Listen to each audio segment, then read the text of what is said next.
सभी को प्रणाम। आज शनिवार की इस कक्षा में हम लोग गायत्री उपनिषद पर चर्चा करेंगे। आइए, जिसकी चर्चा कर रहे हैं उसी के द्वारा उसी को जानने की, आत्मसात करने की शक्ति प्राप्त करने के लिए उसी गायत्री महामंत्र से परम पूज्य गुरुदेव, वंदनीय माता जी, ऋषि सत्ताओं को प्रणाम करें और उनसे प्रार्थना करें कि आपके तत्व को आपके ही द्वारा जानने की शक्ति, सामर्थ्य हमें प्रदान करें। गायत्री महामंत्र एक बार। ओम भूर्भुवः स्वः तत्सवितुर्वरेण्यं भर्गो देवस्य धीमहि धियो यो नः प्रचोदयात्।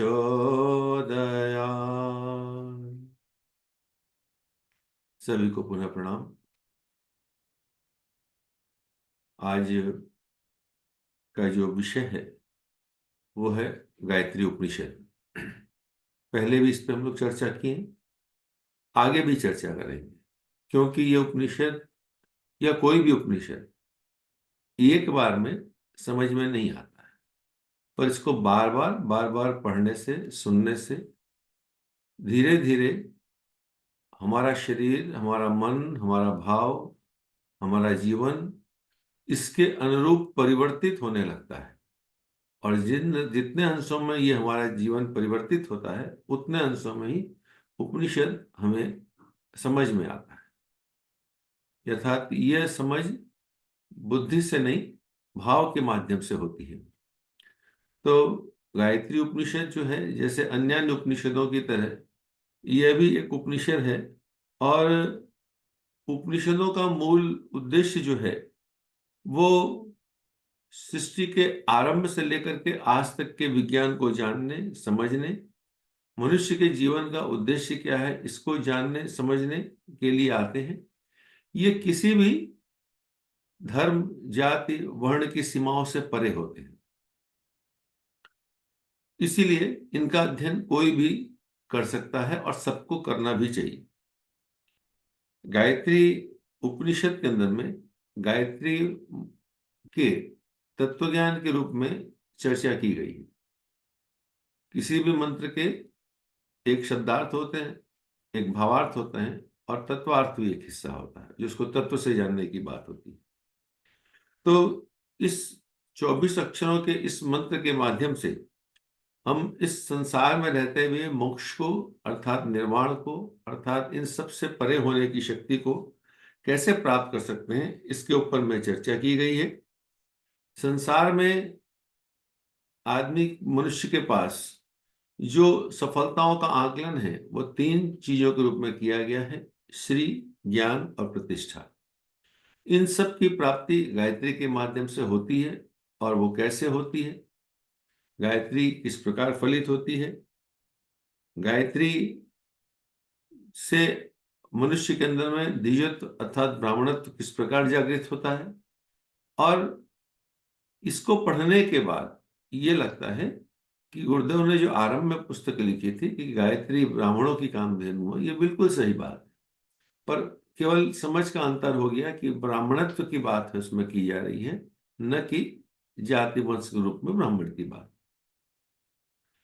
यह जो गायत्री उपनिषद है, ये वैदिक परंपरा के अंदर में अगर देखें तो ये अथर्ववेद का एक ब्राह्मण, जिसे गोपद ब्राह्मण कहते हैं, उसकी 31 से लेकर के 38 तक की 8 कंडिकाओं में इसका वर्णन है। मैत्रेय और मौद्गल्य ऋषि, उन दोनों का परस्पर इसमें वार्तालाप है। और उनकी वार्तालाप के माध्यम से गूढ़ रहस्य को, ब्रह्म विद्या के गूढ़ रहस्य को हम लोगों के सामने ऋषियों ने प्रस्तुत किया है। तो आइए इसके विषय में प्रवेश करें। दोनों ही, मौद्गल्य और मैत्रेय दोनों ही उच्च स्तरीय ऋषि हैं। सब ब्रह्मर्षि स्तर के लोग हैं, महर्षि स्तर के व्यक्ति थे। तो मौदगल्य के पास ग्वाल मैत्रेय आए।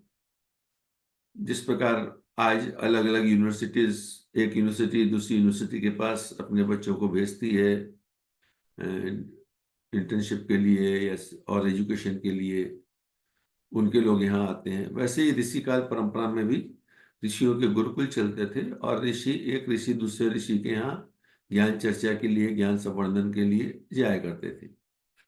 तो वहां पर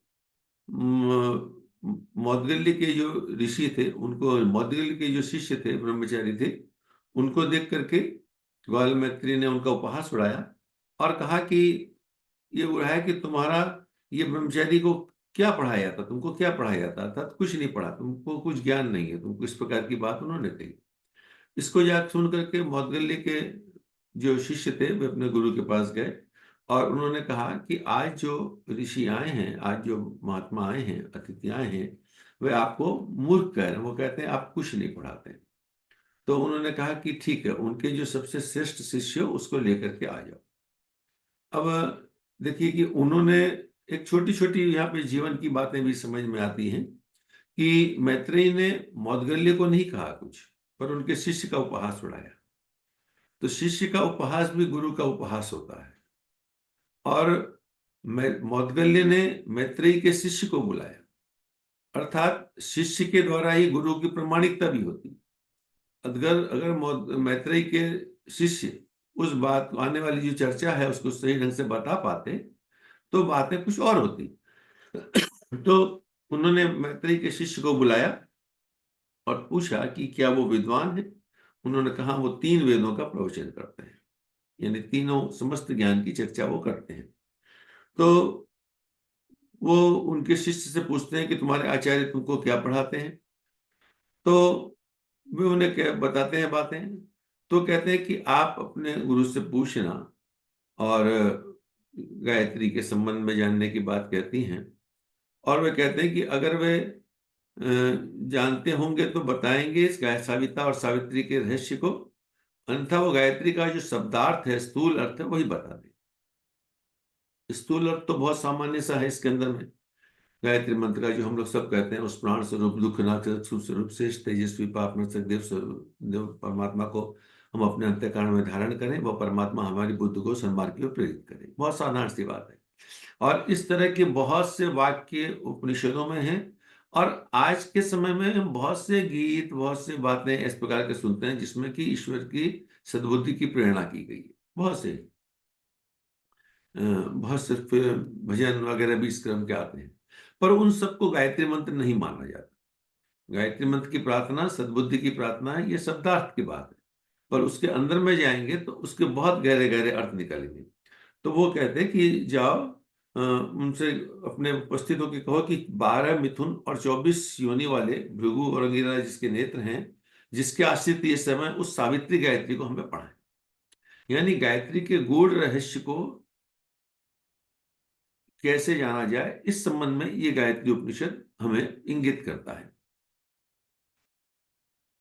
मौदगल्य ने गायत्री का रहस्य पूछवाया। वो वहां गए और अपने गुरु से पूछे, वो उसका पूरा जवाब न दे पाए।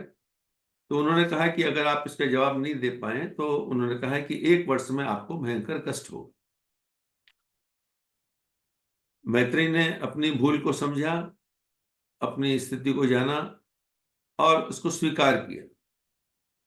यहां भी एक बात समझ में की आती है कि व्यवहारिक जीवन में कि अहंकार नहीं रखना चाहिए।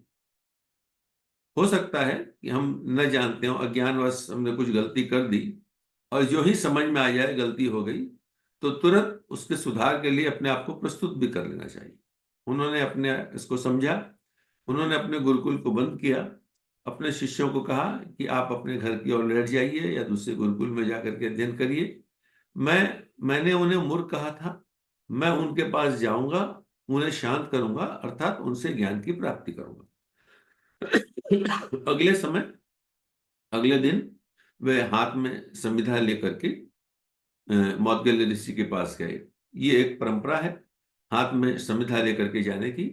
समिधा का गुण होता है कि जब वो अग्नि में डाली जाती है तो अग्निमय हो जाती है। समिधा लेकर के गुरु के पास जाने का अर्थ यह है कि अपने जीवन को गुरु के साथ में पूर्ण रूप से जोड़ लेना और उसके मय हो जाना। ये एक परंपरा नहीं है। अभी तो हम लोग जब दीक्षा का कार्यक्रम होता है तो केवल मंत्र दीक्षा दे देते हैं, लेकिन जो अगर आप कर्मकांड भास्कर में भी हम देखेंगे तो पूरा वर्णन, उसमें दंड धारण की भी बात आती है, दंड धारण करना पड़ता है उसके अंदर में। तो वो उनके पास गए तो मौदगल्य ने उनको देख करके समझा और कहा कि आप, ऐसा लगता है कि आप शुद्ध भावना से नहीं आए, आप आए तो हैं पर अभी आपका वो भीतर वाला जो अहंकार है वो पूरा गला नहीं है। तो आपको मैं शुद्ध भाव देता हूं, कल्याणकारी भाव देता हूं, आप इसको भाव कर, इस भाव को लेकर के जाइए। यानी पहले अपने आप को आंतरिक स्तर पर और पवित्र बनाइए। गायत्री को समझने के लिए, गायत्री को जानने के लिए केवल ऊपरी मंत्रों से काम नहीं चलेगा, आंतरिक भावों के स्तर तक हमको पवित्र होना पड़ेगा, तो गायत्री हमारे सामने प्रकट होगी, स्फुटित होगी, हमारे हमारे प्रज्ञा चक्षुओं के माध्यम से हमें हमारे को संसार का सही मार्गदर्शन कराएगी। वो वहां पर समित बाण आ गए और वापस स्वीकारा कि हाँ आप सही कह रहे हैं, और वे समित बाण होकर के यानी पूर्ण समर्पण के भाव से वहां उपस्थित होकर के पूछे, विधिवत तरीके से वहां पहुंचे। और अब यहां से चर्चा की बात आरंभ होती है। यहां तक व्यवहारिक जीवन के सूत्र हमें दिए गए हैं कि इस क्लास में प्रवेश करने वाले विद्यार्थी को किस प्रकार का होना चाहिए। ये कुछ सांकेतिक सूत्र हमारे पास में इस अभी तक की चर्चा में आए। अब चर्चा में प्रवेश करते हैं। उसमें उन्होंने 3 प्रश्न किए। गायत्री को त्रिपदा कहा जाता है, उसी आधार पर गायत्री मंत्र के भी 3 पद हैं। तत्सवितुर्वरेण्यं भर्गो देवस्य धीमहि धियो यो न प्रचोदयात्। ओम भूर्भुवस्व, इसमें 3 व्याहतियां लगती हैं, भूर्भुवस्व, और ओम परमात्मा के विराट स्वरूप का नाम। इतनी बात हम सब जानते हैं। वहां ये पूछते हैं कि सविता का वरेण्य क्या है, सविता का वरेण्य किसे कहते हैं, उस देव का भर्ग क्या है, भर्गो देवस्य धीमहि, उस देव का भर्ग क्या है, और यदि आप जानते हैं तो धीत संज्ञक तत्वों को कहिए जिनके द्वारा सबको प्रेरणा देता हुआ सविता विचरण करता है। उसका उत्तर के अंदर में उन्होंने कहा कि महर्षि मौदगल्य ने कहा कि वेद और छंद सविता का वरेण्य है। विद्वान पुरुष अन्य कोई देव का भर्ग मानते हैं। कर्म ही वह धी तत्व है जिसके द्वारा प्रेरणा देता हुआ सविता विचरण करता है। तो ये 3 बातें इसके अंदर में आई हैं। पहली बात, प्रश्न क्या है, वेद, ये सविता का वरेण्य क्या है, तत् सवितुर वरेण्यम, उस सविता का वरेण्य क्या है, उस सविता का वरेण्य क्या है। वरेण्य मतलब जिसको वर्ण किया जा सके। तो वर्ण करने योग्य क्या चीज है, तो वर्ण करने योग्य चीज एक ही है जिसको कि वेद कहते हैं, और छंद कहते हैं अनुभव को। कि वेदों को, पुस्तकों के अंदर में, माध्यमों में जो बातें लिखी हैं उनको वेद कहा जाता है। उस जमाने में पुस्तकें नहीं थी तो श्रुति ज्ञान से चलता था, लेकिन ज्ञान तो था, पर सिर्फ ज्ञान प्राप्त कर लेना ही सब कुछ नहीं होता था, उसको अनुभव में प्राप्त करना भी एक बात होती है। तो वो कहते हैं कि वेद का अर्थ है ज्ञान और छंद का अर्थ होता है अनुभव।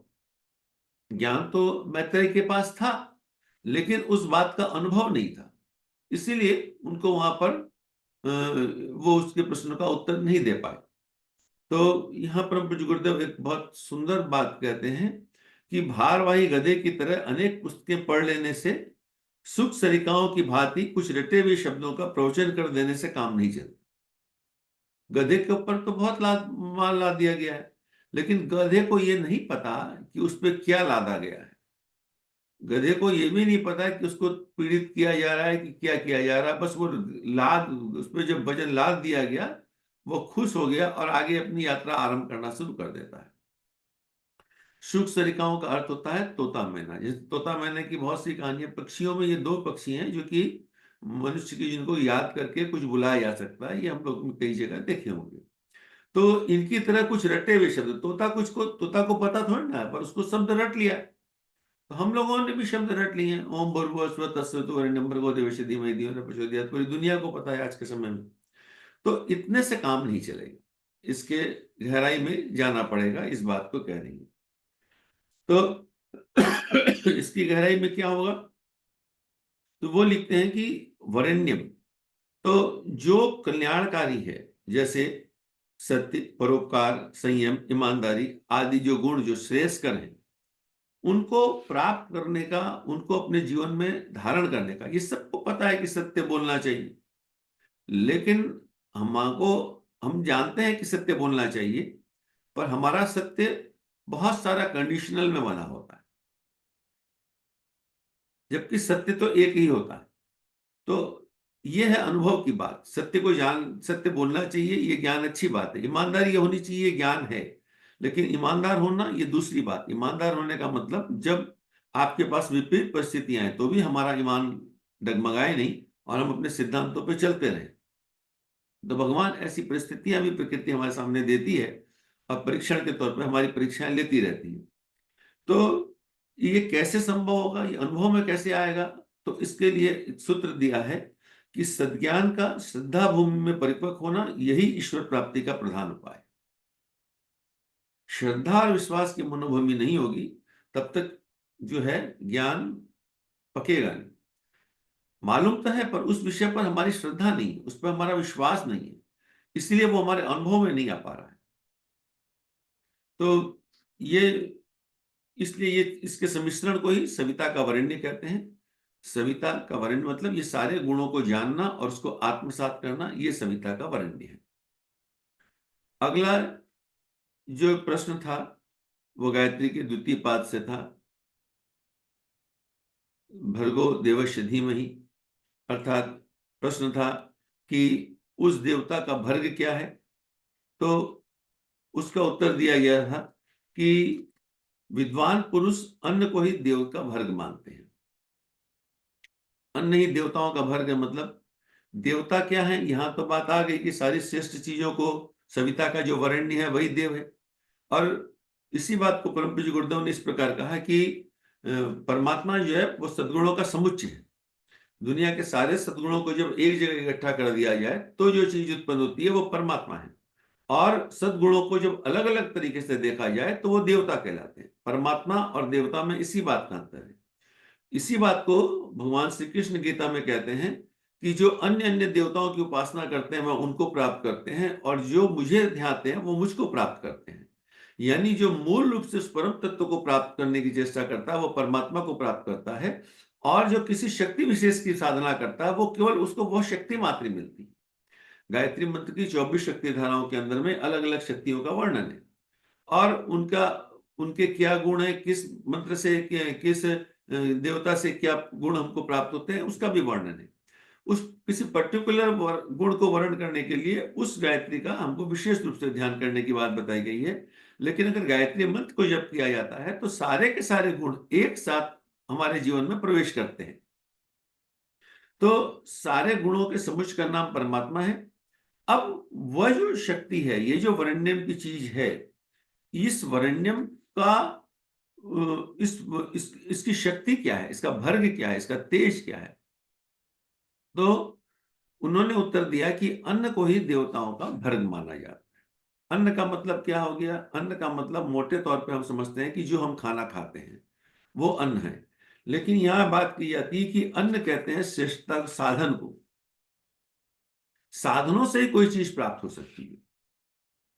अन्न के अंदर में जो शक्ति है वह पदार्थ के रूप में गेहूं, चावल इत्यादि अन्न के रूप में हमारे पास में आती है, पर मूलतः उसकी वो शक्ति अंदर की है।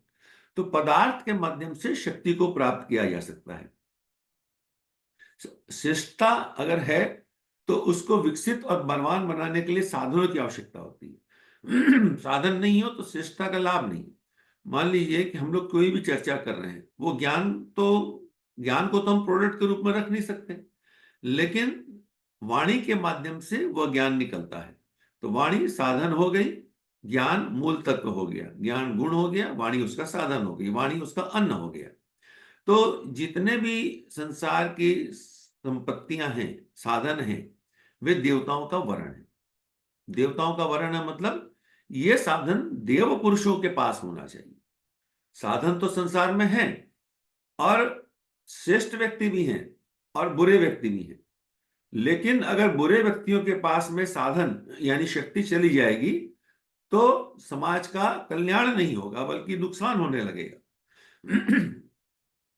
सत्ता, शक्ति जब बुरे व्यक्तियों के पास जाती है तभी दुष्टता का फैलाव होता है। जब ये श्रेष्ठ व्यक्तियों के पास होती है तो सज्जनता का विस्तार होता है। इसलिए श्रेष्ठ व्यक्तियों को भी साधन प्राप्त करने के लिए प्रयास करना चाहिए।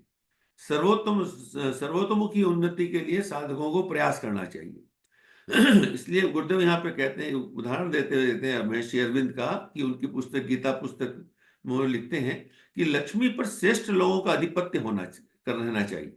इससे संसार में सुख शांति बढ़ेगी।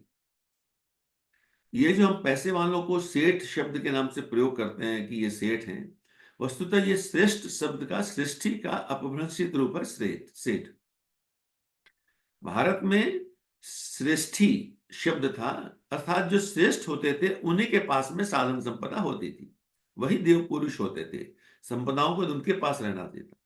इसीलिए केवल ज्ञान से काम नहीं चलेगा, उसके लिए साधन भी चाहिए, यानी उतने सामर्थ्य भी हमारे पास में होनी चाहिए। ये बात उसके बाद में, अगर सामर्थ्य नहीं होगी तो ये ज्ञान बुरे व्यक्तियों के पास यानी राक्षसों के पास चला जाएगा और यह समाज के लिए अहितकारी हो जाएगा।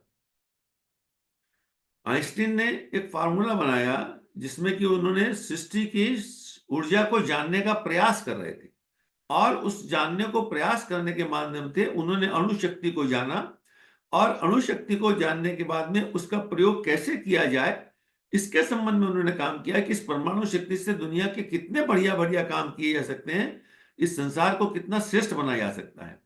और इसके आधार पर उन्होंने परमाणु शक्ति का एक सूत्र दिया, जिसको कि कॉमनली हम लोग सब जानते हैं, E=mc²। ये ज्ञान की बात हो गई, पर इसको समझते नहीं है, इसको वैज्ञानिक लोग समझते हैं।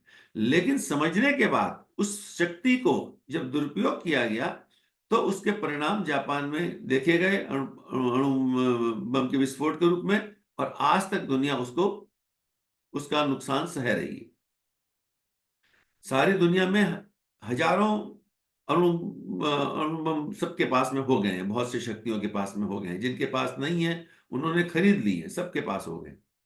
लेकिन शक्ति अगर देवताओं के पास नहीं होगी तो राक्षसों का वर्चस्व हो जाएगा। यही बात आज के युग में भी देखी जाती है, और इसी के लिए आज का युग भी चिंतित है कि किस प्रकार इन परमाणु शक्तियों को निरस्त किया जा सके। यानी जो हमारा उपनिषद कहता है कि देवताओं के पास में वरेण्यम, उसकी शक्ति होनी चाहिए, भर्ग होना चाहिए, यही आज की दुनिया में भी हम इसी बात को इस प्रकार देखते हैं। तो श्रेष्ठता का बल है साधन, बिना साधन के तो श्रेष्ठता कभी भी प्रकट नहीं हो सकती। अगला प्रश्न उसके अंदर में था कि यदि आप जानते हैं तो धी संयुक्त तत्वों को कहिए जिसके द्वारा सबको प्रेरणा देता हुआ सविता विचरण करता है। उसका उत्तर मौदगल्य ऋषि ने कहा कि कर्म ही वह धी तत्व है जिसके द्वारा सबको प्रेरणा देता हुआ सविता विचरण करता है। अब ये एप्लीकेशंस की बात होगी। धी तत्व, यहाँ पर कर्म का मतलब जो है हम जो क्रियाकलाप करते हैं, गायत्री शब्द में जो एक शब्द आता है धीमहि का, धी शब्द, ये धी का मतलब हम समझते हैं सद्बुद्धि। पर सद्बुद्धि जब तक काम की नहीं होगी, व्यवहार में जब तक व्यवहार में नहीं आए तो उस सद्बुद्धि का लाभ क्या, उससे कोई लाभ नहीं है।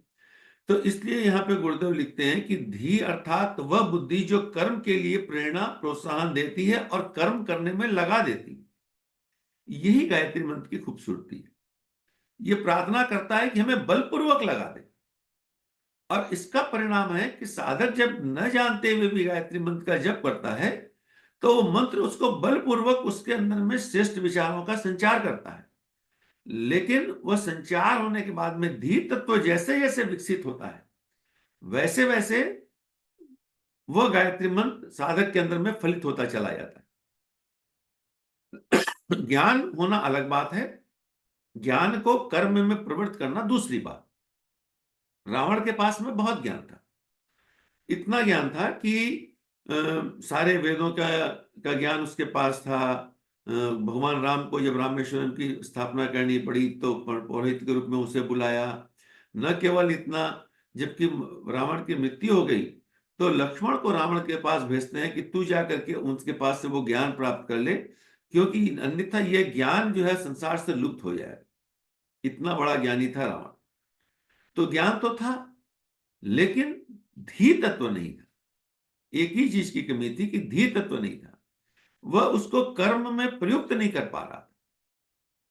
महाभारत में भी जो बात आती है कि जहां दुर्योधन ये कहता है कि मुझे पता है कि धर्म क्या है, पर मैं उसमें प्रवृत्त नहीं हो पाता हूं। मुझे पता है कि अधर्म क्या है, पर मैं उससे निवृत्त नहीं हो पाता हूं। क्यों? क्योंकि धी तत्व का अभाव था। हम में से हर किसी को यह पता है कि क्या श्रेष्ठ, हर किसी को यह पता है कि क्या सही है क्या गलत है, लेकिन उसके बावजूद भी हम कुछ गलत कार्य करते रहते हैं। उस गलत कार्य के लिए बहुत से मानसिक तर्क हम अपने देते हैं, विचारों के तर्क देते हैं कि ये कारण हो गए, इस कारण मुझे ये काम करना पड़ा। लेकिन मैं काम कर रहा हूं या करना पड़ रहा, इसका मतलब कि उसके उन परिस्थितियों से उबरने का जो ज्ञान था वह हमारे पास नहीं था, या उस ज्ञान को था भी तो कर्म में प्रयुक्त करने की शक्ति हमारे पास में नहीं थी, वह डायरेक्शन हमारे पास में नहीं था। तो ईश्वर कण कण में विद्यमान है। ईश्वर अगर कण कण में विद्यमान है तो वो ज्ञान भी कण कण में विद्यमान है। सबके पास वो ज्ञान है, लेकिन ईश्वर की कृपा, उस ये कहते हैं ना कि जब कुछ लोग प्रवृत्त हो पाते हैं पर सब नहीं प्रवृत्त हो पाते हैं। अब चूंकि सब उस काम को नहीं कर पाते हैं, उस ज्ञान को होते हुए भी उसको व्यवहार में नहीं ले पाते हैं, इसलिए जो व्यवहार में ले पाते हैं उनके लिए हम कहते हैं कि इसके ऊपर ईश्वर की अहेतुक कृपा है, ईश्वर की कृपा है। क्यों? क्योंकि ईश्वर की कृपा तो सभी पर है, लेकिन जो एप्लीकेशन में ले पाते हैं, हमको समझना चाहिए कि उन्हीं पर ईश्वर की कृपा है। यानी ईश्वर की कृपा को पाने के लिए हमको उस ज्ञान के को कर्म के रूप में अपने जीवन में प्रवृत्त करना पड़ेगा। और इसकी पहचान क्या है? तो इसकी पहचान के, इसका जो थर्मामीटर है, इसका लिटमस पेपर टेस्ट क्या है? तो कहते हैं कि वह मनुष्य उत्साह पूर्वक, तन्मयता पूर्वक, जागरूकता और रुचि के साथ कार्य करता है या नहीं। कार्य कर भी रहे हैं, लेकिन रुचि के साथ कर रहे हैं कि नहीं कर रहे। पंचकोश साधना हमने पढ़ ली, हमने जान ली, उस पर काम भी कर रहे हैं, पर रुचि के साथ कर रहे हैं या नहीं कर रहे हैं, ये धी तत्व की बात आ गई। तो इसी को विकसित करने के लिए परमात्मा ने धी तत्व दिया है। और जो धी तत्व से विहीन है उनके लिए देखिए कितने कड़े शब्दों का गुरुदेव प्रयोग करते हैं कि कितने व्यक्ति आलसी, निकम्मे, हरामखोर होते हैं, जिन निराशा जिन्हें घेरे रहती है, काम को आधे मन से अरुचिपूर्ण, बेगार भुगताने की तरह करते हैं। जरा सा काम उन्हें पहाड़ मालूम पड़ता है, थोड़े से श्रम में भारी थकान अनुभव करते हैं। ऐसे व्यक्तियों को धी तत्व से रहित समझना चाहिए। अब इन दो वाक्यों पर हमको अपने आप को टेस्ट करना चाहिए कि उत्साहपूर्वक, तन्मयता पूर्वक, श्रम, जागरूकता पूर्वक, रुचि के साथ कर रहे हैं, या बेगार ढोने की तरह उस काम को कर रहे हैं। बेगार ढोने की तरह काम कर रहे हैं तो फिर धी तत्व का अभाव है, फिर धी तत्व के लिए हमको प्रयास करना चाहिए। तो इस धी तत्व को पा करके कोई भी व्यक्ति परमात्मा की कृपा को प्राप्त कर सकता है। ये गायत्री उपनिषद के रूप में ऋषियों ने हमें बताया, गुरुदेव ने इसका हमको हमारे सामने वर्णन किया। अब इसके बाद में ये बात आती है कि ये सविता और सावित्री क्या है। ये प्रश्न इसके बाद में आता है कि सविता जान लिया, तत्सवितुर्वरेण्यम के चीज को जान लिया, पर इसका ये है क्या चीज, इसको कैसे जाना जाए? तो महर्षि मौद्गल्य इसका उत्तर देते हुए कहते हैं कि जो सविता है और सावित्री है, ये दोनों एक ही है, इन दोनों का अविच्छिन्न संबंध है। जो सविता है वही सावित्री है, जो सावित्री है वही सविता है। दोनों को मिलकर जोड़ा बनता है। एक केंद्र है और दूसरी उसकी शक्ति है। दोनों एक दूसरे के पूरक हैं। और इस बात को बताने के लिए उन्होंने 12 तरह के उदाहरण हमारे सामने रखे, जहां पर कि 2 योनि और 1 मिथुन की बात कही गई है। जैसे कि वायु सविता है, अंतरिक्ष सावित्री है। अगर जहां वायु है वहां अंतरिक्ष है, जहां अंतरिक्ष है वहां वायु है। अगर आकाश नहीं होगा तो वायु नहीं होगी, इसके अंदर में क्या बात है। और दोनों को मिल, ये 2 योनियां हैं और 1 मिथुन। मिथुन का मतलब युग्म, दोनों मिलकर के एक होता है। तो दोनों मिलकर के एक होता है। इस बात को समझाने के लिए बहुत से ये 24 तरह के उदाहरण हमारे सामने रखे। इन उदाहरणों के माध्यम से हम ये बात समझना चाहते हैं कि जो गुरुदेव ध्यान के अंदर में कहते हैं साधक सविता एक, भक्त भगवान एक। साधक और सविता दो होते हुए भी दो नहीं है, वो एक ही है। सविता है, पर सविता का प्राकट्य साधक के रूप में होता है। अगर गुरुदेव जैसे साधक न होते तो हम लोगों को ये सारी चीजें हम नहीं जान पाते। यानी सविता की उन शक्तियों को साधक ने प्रस्फुटित किया। परमात्मा मूल रूप से निराकार रूप में है, उसका कोई आकार नहीं है, लेकिन जिस रूप में वो प्रकट होता है उसी को उसको शक्ति कहा, उसकी शक्ति कहा जाती है। और प्रकट होना इसलिए जरूरी है कि अगर प्रकट ना हो तो पता ही नहीं चले कि ये क्या चीज है।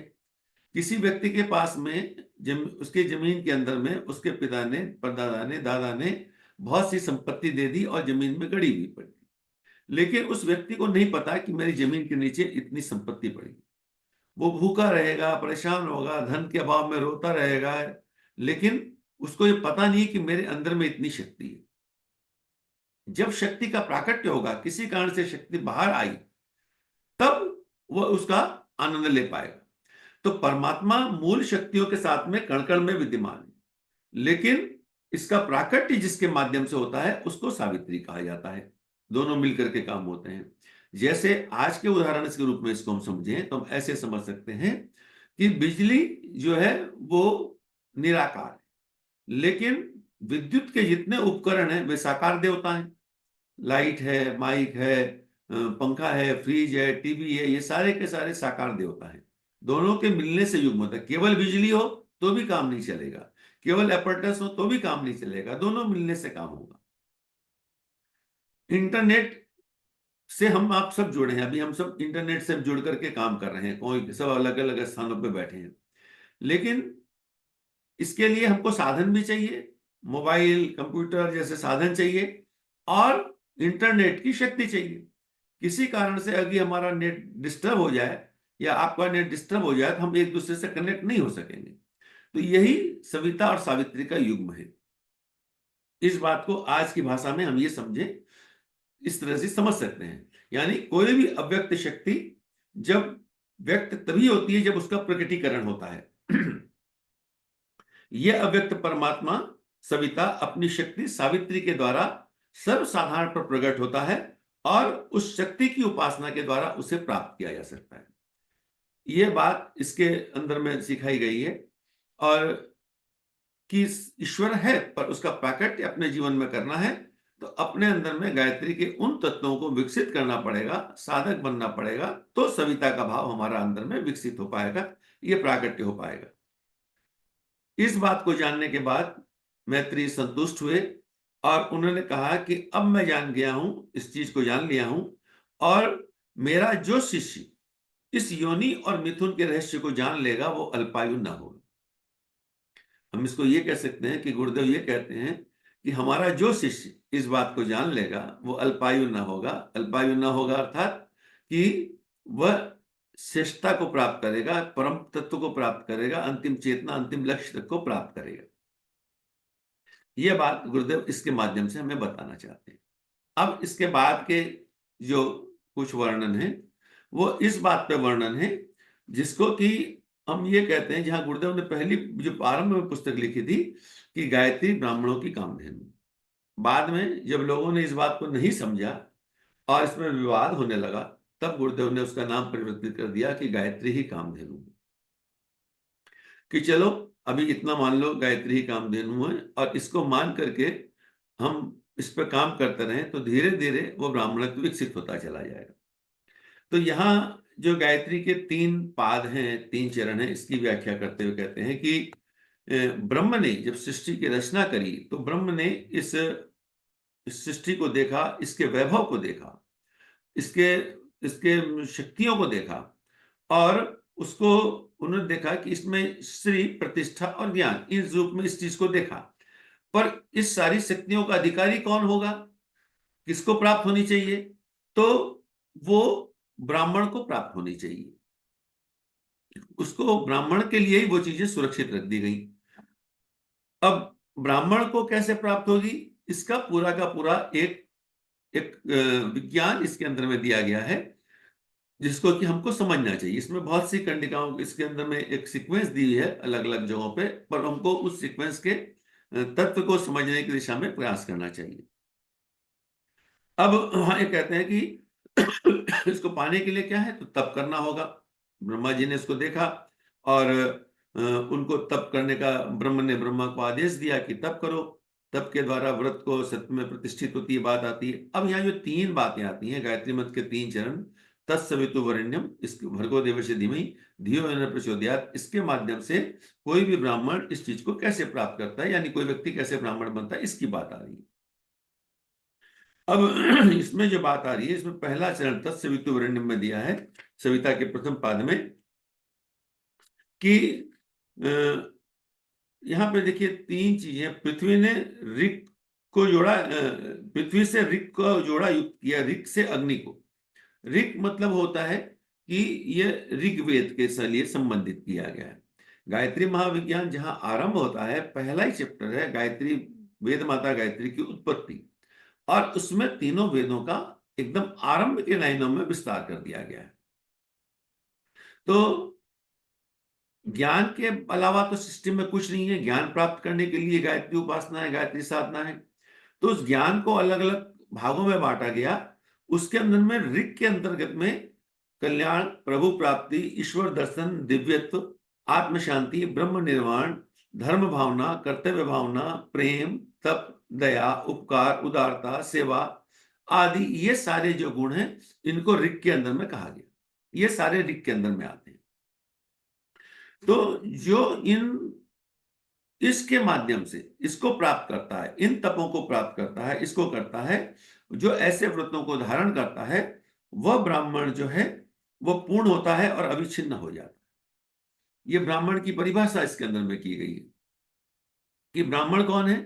तो सविता ने अपनी शस्त्र शक्ति से ब्राह्मण को बनाया और उसको सावित्री से घेर दिया। सावित्री से घेरने के बाद में तीन गुणों को दिया, ऋग के गुणों का वर्णन अपने किया, जिनमें सत तत्व अधिक है, वे ब्राह्मण है, और उन्हीं को ही श्री प्रतिष्ठा और ज्ञान की प्राप्ति होती है। ब्राह्मण उसी को कहा जा सकता है।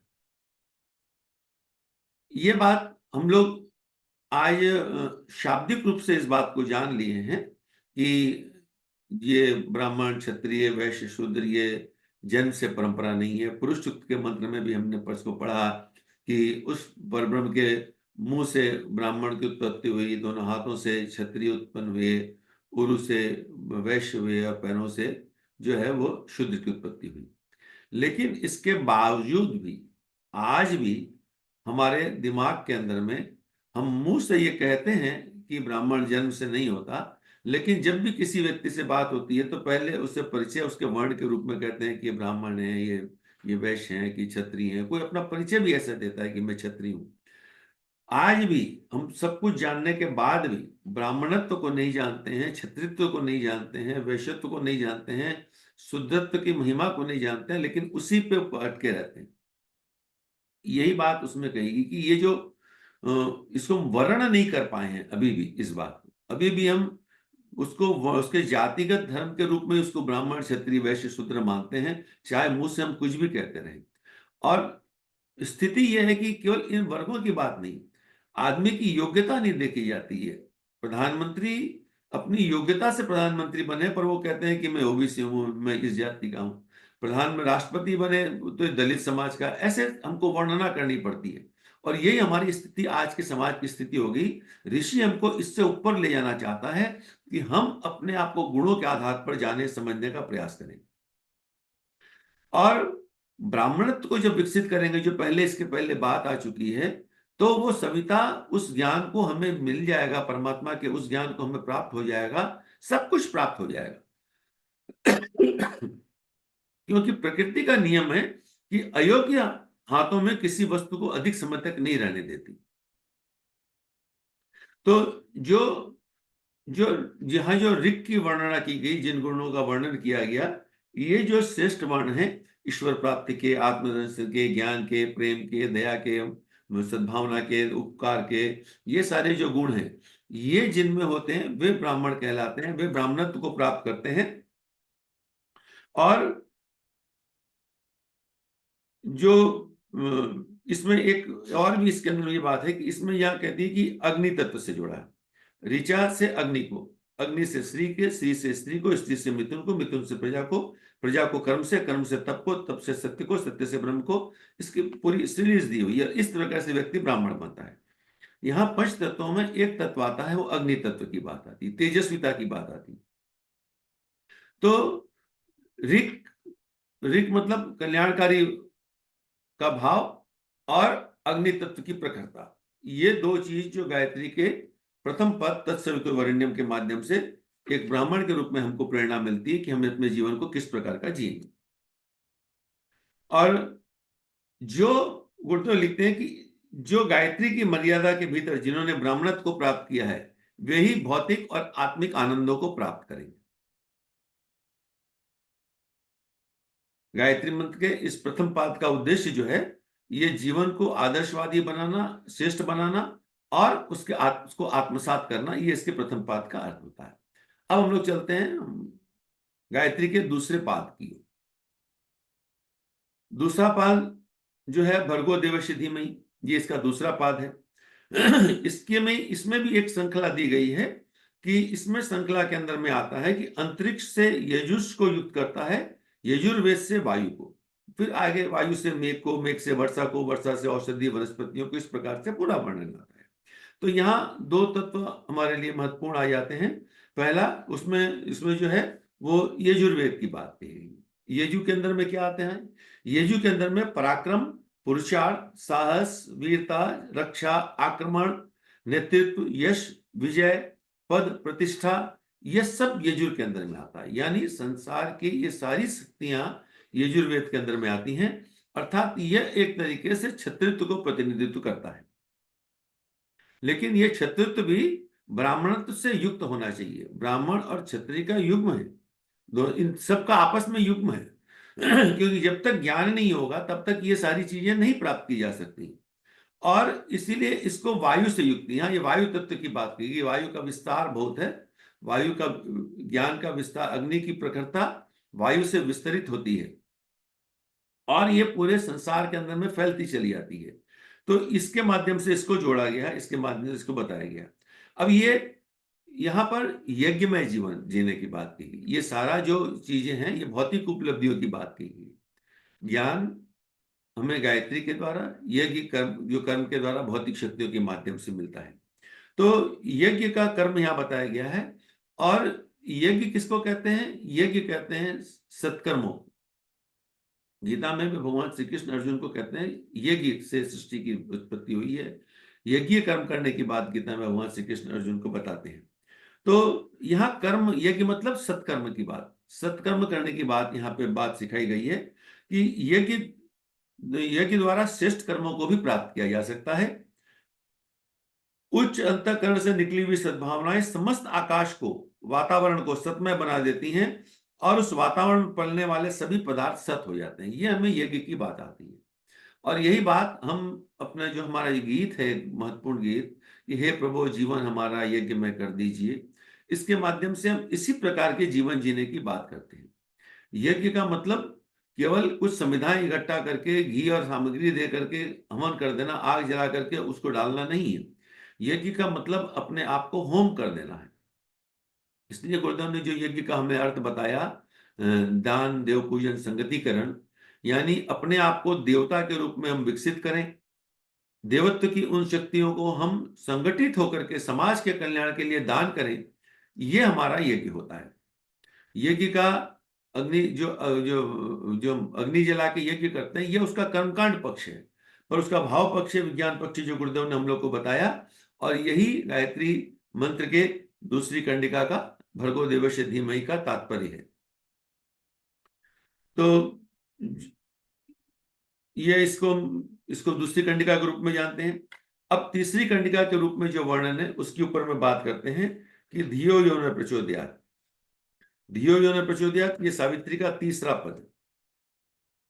इसमें क्या वर्णन है? इसमें वर्णन है कि ध्युलोक से शाम को उत्पन्न करता है। शाम से आदित्य को, आदित्य से रश्मियों को, रश्मियों से वर्षा को, वर्षा से औषधि वनस्पतियों को, औषधि वनस्पतियों से पशुओं से, पशुओं से कर्म को, कर्म से तप को, तप से सत्य को, सत्य से ब्रह्म को, और ब्रह्म से ब्राह्मण को, ब्राह्मण से व्रत को। तो इसमें जो बात आई है वो क्या है? इसमें बात आई है शाम की और आदित्य की, जो बात इसके अंदर में ही आई। तो शाम की बात क्या आई है? शाम की बात आई है, शाम का अंतर्गत में जो बातें आती हैं वह आती हैं क्रीड़ा, विनोद, मनोरंजन, संगीत, कला, साहित्य, स्पर्श, इंद्रियों के स्थूल भोग और उन भोगों का चिंतन, परिकल्पना, खेल, गतिशीलता, रुचि, तृप्ति आदि को शाम कहते हैं। यानी ये आनंद की बात। पंचकोशों में भी हमारा अंतिम कोश आनंदमय कोश के रूप में हम लोग ने पढ़ा है। आनंद मतलब उस परमात्मा अपनी जिस भाव से, ये परमात्मा ने इस सृष्टि की रचना क्यों करी? अपनी क्रीड़ा के लिए। हम कहते हैं ये सब कुछ परमात्मा का खेल है, ये परमात्मा की क्रीड़ा है, और परमात्मा इस क्रीड़ा को आनंद के लिए कर रहा है। इस सृष्टि में जो कुछ भी ज्ञान ज्ञान प्राप्त किया जाता है, जो कुछ भी कर्म किया जाता है, उनका उद्देश्य जो है वो आनंद को प्राप्त करना। अब आनंद किसे कहते हैं, इस पर बात आ सकती है। हम आज के समय में जिसको सुख कहते हैं, जिसको आनंद कह रहे हैं, वो तो हमारा क्षणिक सुख है, और वह हर सुख एक दुख को अपने साथ लेकर के आता है। दुख क्यों होता है? दुख होने का एकमात्र कारण है सुख की कामना करना। कोई भी प्रकार का सुख जो है, चूंकि वो इस संसार स्थायी नहीं है, अस्थायी है, या हर चीज परिवर्तनशील है, इसलिए किसी के आगमन से सुख होता है और उसके जाने से दुख होता है। सुख के कोई भी पदार्थ की किसी चीज को प्राप्त करने से हमें सुख की अनुभूति होती है, पर यह बात भी सही है कि भौतिक पदार्थ जो आया है वो जाएगा भी। इस सृष्टि में जो कुछ भी जड़ है वो सारा जड़ नष्ट होने वाला है, ये विज्ञान भी मानता है। विज्ञान ने पृथ्वी की भी उम्र बताई है कि पृथ्वी भी इतने सालों तक है, और सूर्य की भी आयु बताई कि सूर्य भी एक निश्चित आयु तक के लिए। अब ये आयु हो सकता है लाखों करोड़ों वर्ष की हो, ये एक अलग बात है, लेकिन ये भी नष्ट होने वाला है। कितने तारे आकाश के अंदर में टूटते देखे जाते हैं, हर तारा एक सूर्य है। जैसे वो तारा टूटता है, वैसे ये भी एक तारा है सूर्य, ये भी टूटेगा, और जब टूटेगा तो ये सृष्टि में नष्ट हो जाएगी। यानी कि जो कुछ भी आनंद की जिसको हम समझते हैं, ये सब खंडानंद है, और गायत्री हमें इस खंडानंद से अखंड आनंद की ओर ले चलती है। और ये अखंड आनंद की अनुभूतियां हमको इस सृष्टि के अंदर में इन साधनों के माध्यम से होती है। अगर ये आनंद की आवश्यकता न हो तो आदमी क्यों तो कर्म करे, क्यों वो ऑफिस जाए, क्यों मेहनत करे, क्यों खेती करे, क्यों किसानी करे, क्यों इस सारी चीजों को पालन करे, क्यों क्यों इतना उसके लिए पढ़े लिखे, किस लिए करे? इसलिए कि हमारा जीवन सुख और आनंद पूर्वक बीते। सुख भी चाहिए और उसको आनंद भी चाहिए, लेकिन मूल चीज चाहिए वो आनंद है। कोई व्यक्ति के पास में साधन नहीं है, लेकिन वह खूब आनंद से रह सकता है। आनंद एक आंतरिक स्थिति है, और ये शाम जो है, ये शाम का ये बाहरी आवरण जो है, जिसको कि क्रीड़ा, विनोद, मनोरंजन, संगीत के रूप में आज जिसको शाम कहा जाता है, आज शाम के रूप में हम इन्हीं चीजों को जानते हैं। लेकिन इनका उद्देश्य क्या? क्यों ये चीज बनाई गई? संगीत क्यों सुन रहे हैं? कानों को बुरा लगे इसलिए, या कानों को अच्छा लगे इसलिए? निश्चित रूप से कानों को अच्छा लगे इसलिए सुन रहे हैं। हम कोई भी कला के कार्यक्रमों में जाते हैं, साहित्य में जाते हैं, पढ़ते हैं, क्यों पढ़ रहे हैं? हमें अच्छा लगे इसलिए पढ़ रहे हैं। तो ये सारी कल्पनाएं, हम खेल कूद कर रहे हैं, क्रीड़ा कर रहे हैं, हम संसार में क्रीड़ा कर रहे हैं, परमात्मा इस संसार में क्रीड़ा कर रहा है। इतना ही तो अंतर है, यही तो बात है। तो क्रीड़ा किस लिए? आनंद के लिए। अंतर इतना ही है कि हमारे सारे के सारे आनंद अखंड आनंद है, खंडानंद है। तो गायत्री साधक इस बात को समझने का प्रयास करता है कि हमको अखंड आनंद की ओर में चलना है, और अखंड आनंद के लिए ही शाम की वर्णना की गई है। और इसीलिए शाम को यहाँ पर ध्यो यानी अंतरिक्ष लोक यानी स्वर्ग लोक से इसको जोड़ा गया है। यानी ये तीनों लोक, पृथ्वी लोक, आकाश लोक, अध्योलोक, ये तीनों ही लोग जो भूर्भुव स्वः, ये तीन जो व्याहतियां हैं, इन तीन व्याहतियों का इन तीन कंडिकाओं के रूप में पूरा विस्तार दिया है। और हर विस्तार का अंत जो है वो इस जगह ही पहुंचता है कि जहां वो पहुंचता है कि तप से सत्य, सत्य से ब्रह्म, ब्रह्म से ब्राह्मण और ब्राह्मण से व्रत को जोड़ा है। यानी ब्राह्मणत्व को विकसित करने के लिए ये सारे के सारे पदों का विस्तार दिया गया है कि गायत्री साधक किस प्रकार अपने आप को ब्राह्मणत्व के माध्यम से जोड़ करके परमात्मा के उस सारे गुणों को लाभ उठा सकता है, उसकी सृष्टि को बनाने के उद्देश्य को पूर्ण कर सकता है साधक, जब वो अपने आप को ब्राह्मणत्व के साथ जोड़ने का काम करता है। तो यहां ये लिखते हैं गुरुदेव आगे कि इन तीन लोकों में, इन तीन वेदों के मंत्र के अंतर्गत आवश्यक सामग्री को खींच के लाते हैं और गायत्री साधक को सब प्रकार से सुखी बना देते हैं। अब इस एक लाइन के आगे कोई लाइन नहीं बचती है कि ये सब कुछ खींच करके साधक के पास ले आते हैं और गायत्री साधक को सब ओर से सुखी बना देते हैं, जिसके लिए कि हम सब गायत्री साधना कर रहे हैं। पर उसके लिए हमको क्या करना पड़ेगा? तो गुरुदेव ने यहाँ पे तीन बातें आगे और इसके साथ में कहते हैं कि प्राप्त करना, ग्रसित करना और परामिष्ट करना। परामिष्ट में यहाँ पर इस इंग्लिश की स्पेलिंग थोड़ी गलती है महाविज्ञान में, उसको आप रियलाइज्ड पढ़िएगा। अन्य पुस्तक में गायत्री का योग में उन्होंने रियलाइज ठीक कर दिया, पर इसमें वो एरर अभी तक चले आ रहा है। ये तीन बातें इसमें बताइए, यानी किसी चीज को जानना, प्राप्त करना, उसको ग्रसित करना, उसको डाइजेस्ट करना और उसको आत्मसात करना। भोजन से शक्ति मिलती है, भोजन को प्राप्त करना, भोजन को ग्रहण करना, खाना, और पचा करके उसको शक्ति के रूप में उसका लाभ लेना। अन्न मिल गया, प्राप्त हो गया, लेकिन ग्रहण नहीं किया तो उस अन्न से हमको कोई शक्ति नहीं मिलेगी। ग्रहण कर लिया, पेट में खा लिया, लेकिन अगर न पचा तो वो शरीर से मल के रूप में, वमन के रूप में बाहर निकलेगा और वो शक्ति किसी के काम नहीं रहेगी। हमने उसको लिया, ग्रहण किया, पर पचाया नहीं, तो हमारे लिए तो नुकसानदायक हुई, पर हमारे से जहां बाहर निकलेगा, वो वमन के रूप में निकले चाहे मल के रूप में निकले, वो किसी के काम नहीं आएगा। अपचा हुआ भोजन किसी के काम नहीं आता है। लेकिन उन शक्तियों को जब हम पचा लेते हैं, उस अन्न को जब पचा लेते हैं, तो शरीर में वो शक्ति पैदा करती है। शरीर की उस शक्ति से हम सुनते हैं, देखते हैं, बोलते हैं, चलते हैं, भाग दौड़ करते हैं, जीवन के सारे काम करते हैं, अच्छे काम करते हैं, बुरे काम करते हैं। धी तत्व को साथ रख करके, ब्राह्मणत्व को साथ लेके जब श्रेष्ठ काम करते हैं, तो उसी श्रेष्ठता से, उसी शक्ति से पूरे संसार का कल्याण भी होता चला जाता है। ये भी होता है। तो ये तीनों चीजें हैं, प्राप्त करना, डाइजेस्ट करना और उसको व्यवहार में लाना।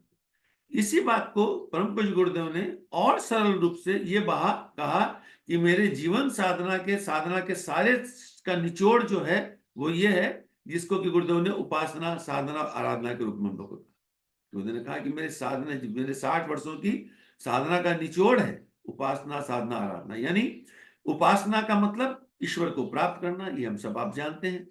ईश्वर को प्राप्ति के लिए उपासना की जाती है, ईश्वर के पद में बैठने के लिए उपासना की जाती है। और साधना मतलब उसको जो प्राप्त किया उसको खूब पचा लेना।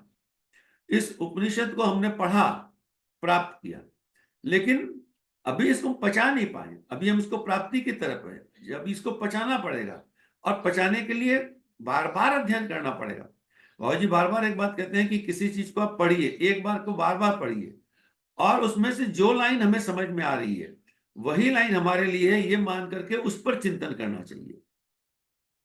उपनिषदों के अध्ययन के लिए भी बाबूजी ने हमको यही प्रेरणा दी कि आप उपनिषद पढ़िए।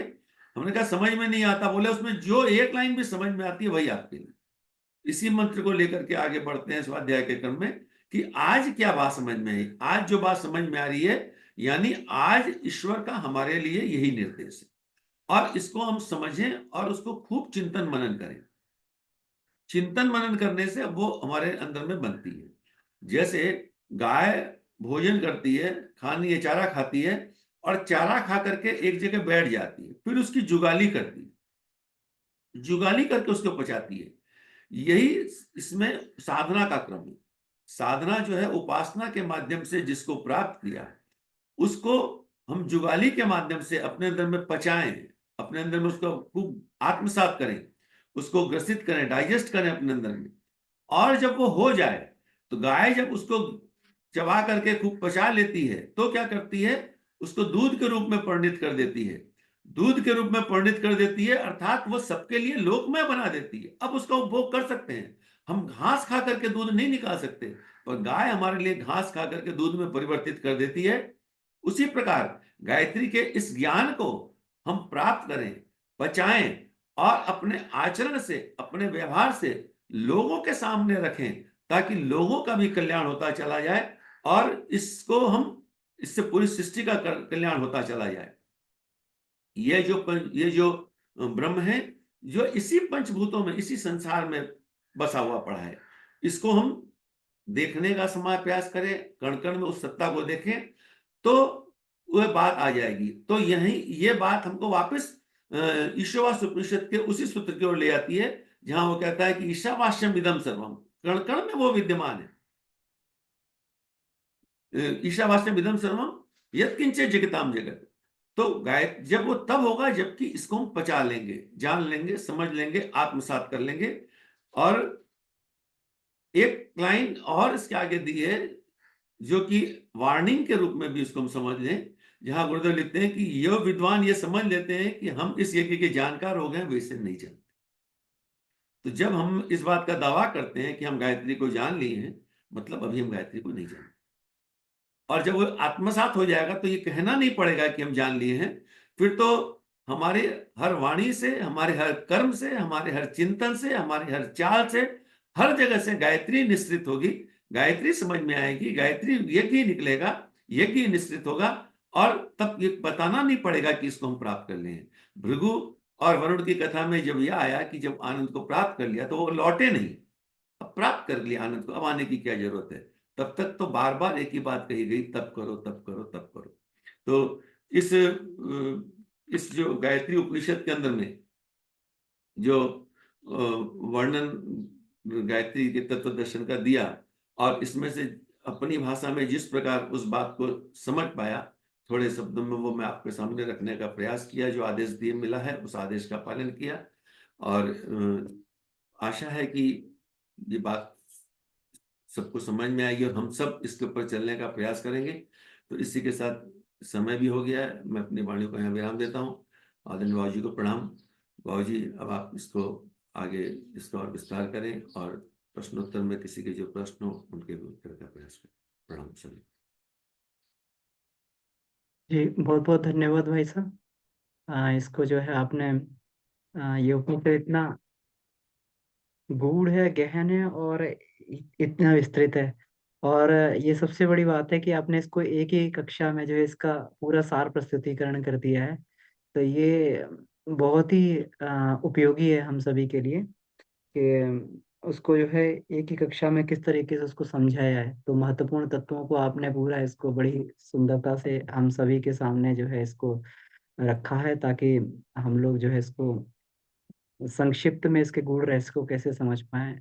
इसके लिए बहुत बहुत आभार। इसके बाद में वीरेंद्र प्रसाद यादव जी का प्रश्न है भाई साहब। जी बाबू जी बाबूजी फिर से भी बढ़ते। मेरा निवेदन है कि जी बाबूजी आप भी कृपया इसमें जो है। जी बाबूजी। बाबू जी फिर उनका भी आशीर्वाद प्राप्त करें।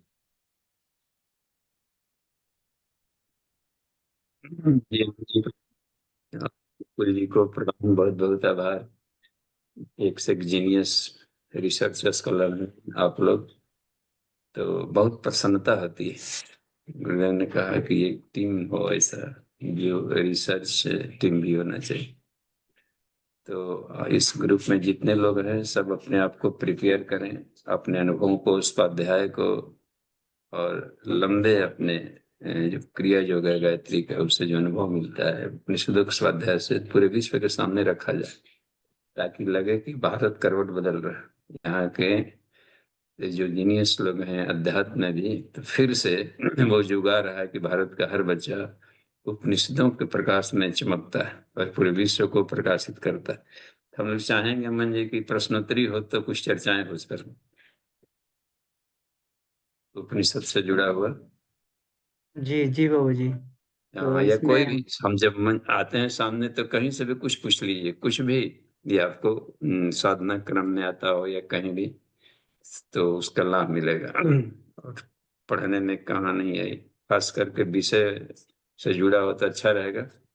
गायत्री उपनिषद आज का विषय था। जी बाबू जी। तो वीरेंद्र प्रसाद यादव जी का प्रश्न है। हाँ, भाई साहब प्रणाम। धन्यवाद। बहुत सुंदर प्रस्तुति। गायत्री के धी तत्व को विकसित करने का सहज तरीका क्या है? चलिए साथ में रहेंगे, इनको भी करिए, दोनों आदमी, दोनों भाई को। जी जी साथ में है बाबू जी। तो उत्तर देंगे पहले गोकुल मंडल। जी जी गोकुल जी भाई साहब जी। जी भाई साहब प्रणाम। धी तत्व को विकसित करने का अर्थ उसके अंदर ही दिया है कि उसको हम प्रैक्टिकल करते हैं। जितना अंशों में हम प्रैक्टिकल करेंगे उतने अंशों में हमें ये पता चलता जाएगा कि हम कहाँ कहाँ काम अटक रहे हैं। कोई भी काम करते हैं, हम लोग योग व्यायाम भी करते हैं, तो जब प्रैक्टिकल करते हैं तो हमें पता चलता है कि कहाँ कहाँ हमें असुविधा आ रही है। जहाँ असुविधा आ रही है तो उसके ऊपर में फिर हम और उसको जानने का समझने का प्रयास करते हैं। अपने श्रेष्ठ श्रेष्ठ व्यक्तियों से पास जाते हैं, चर्चा करते हैं, साहित्य पढ़ते हैं और उसको जानने का प्रयास करते हैं। तो धी तत्व जो है वो प्रैक्टिकली है कि जितने जितने अंशों में हम उसको काम करेंगे, कर्म में लगेंगे, किसी भी तरह का काम हो। गुरुदेव ने कुल मिला के काम यही किया कि हम सबको काम में लगा दिया। कर्मकांड थोड़ा सा सिखाया और कहा काम में लगा दिया। कर्मकांड कर संस्कृत नहीं जानते थे, पढ़ते थे, पर कर्मकांड में लगा दिया, करते करते करते करते जानने लगे। तो जिस भी अंश में इस धीर तत्व को, गायत्री के ज्ञान को लें, उसको काम में लगाएं। न काम में लगाएंगे तो फिर वो व्यवहार में नहीं आ पाएगा, फिर धीर तत्व में नहीं आ पाएगा। और काम में नहीं लग रहे मतलब धीर तत्व की कमी है।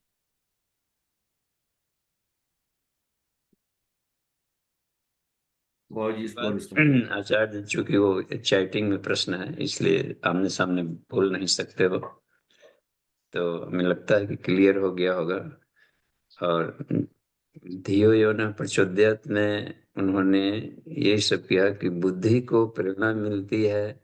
गांधी ने भी कहा था कि यदि चाहते हो कि सामने वाला बात माने तो तुम करो 100%, तो सामने वाला साथ रखोगे 10% करेगा। जब खुद हम ही 10% रहे तो आप आशा छोड़ दें कि हम जग को बदल देंगे या हमारी बात कोई घर वाला माने। गुरुदेव ने अपना सर्वस्व त्यागा और बच्चों से कहा कि तुम लोग एक अंश दो, खाली रोज 1 रुपया निकाल। वो जानते थे कि लोग हार्ट फेल कर जाएगी, सारा धन दौलत। तो इसलिए समाज को आगे बढ़ाने के लिए सभी महापुरुषों ने जो लीडरशिप का काम किया, नेतृत्व, उन्होंने बहुत बढ़ चढ़ के अपने को रोल मॉडल। तो ईसा मसीह के बारे में गुरुदेव लिखते हैं कि देखिए इतना उसका बहादुर वो व्यक्ति, हिम्मती, कि चलते रहा, काम करता रहा लोक सेवा का। उसको पीछे मुड़ के एक दिन देखा 40 वर्ष के बाद, तो केवल 10 चेला थे, फिर भी हिम्मत नहीं आ रहा। उन्हीं 10 चेला में एक फांसी पर लटकवाया था। आप समझिए कैसे हम लोग। अब वैसा आदमी एटम बम बन जाता है, जब मरा तो 3 अरब जनता देखिए अब उसको क्रिसमस मना रही है, प्रभु यीशु रट रही है। तो यही बात बनती है कि मानव बम पहले अपने आप को बनाना पड़ता है। मानव बम यानी कंप्लीट एटम। कंप्लीट एटम यानी लोभ और अहंकार के जो वैलेंस इलेक्ट्रॉन है आउटर ऑर्बिट में, उसको झाड़ दिया जाए।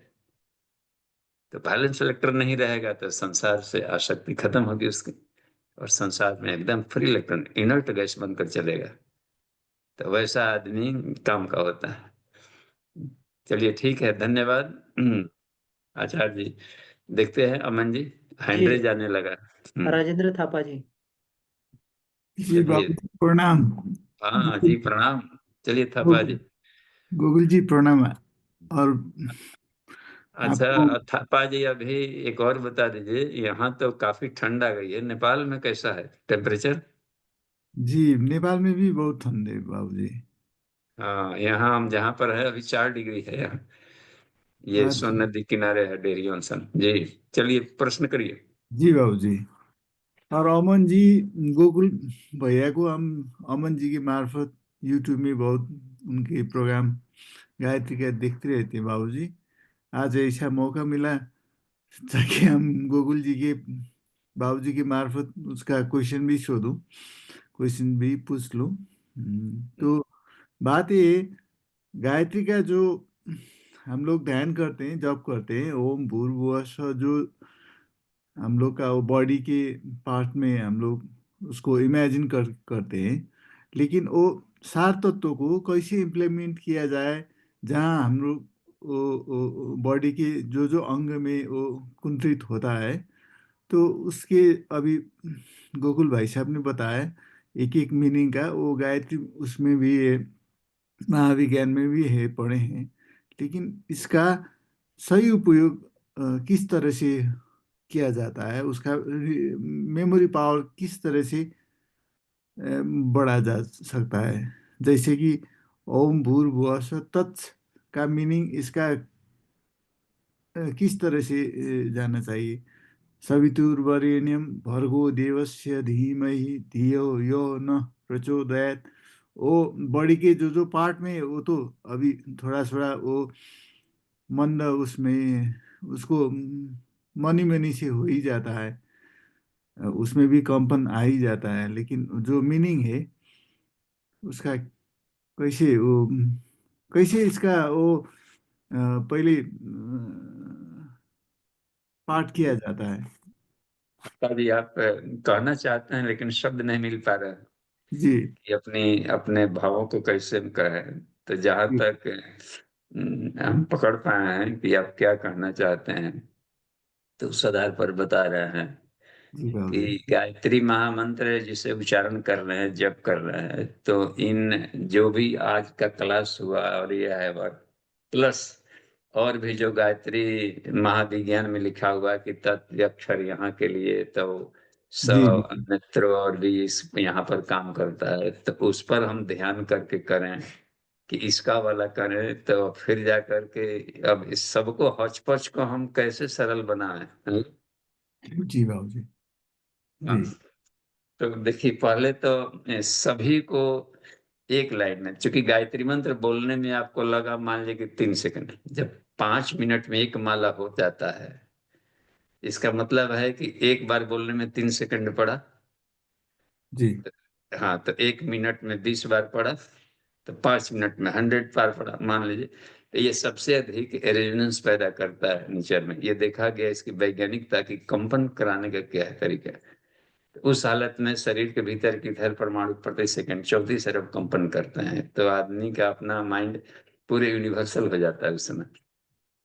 तो अब रह गया कि उस समय अच्छा 3 सेकंड में इतना लंबा प्राण स्वरूप दुख नाशक सुख स्वरूप, वो तो इतना लंबा ट्रेन है जी जल्दी बुला जाएगा जल्दी, अभी पूरा डब्बा उधर ही है। जी तो ये भी एक दिक्कत आती है कि कहना है ऋषियों का कि अर्थ भी सोच और मंत्र भी जप।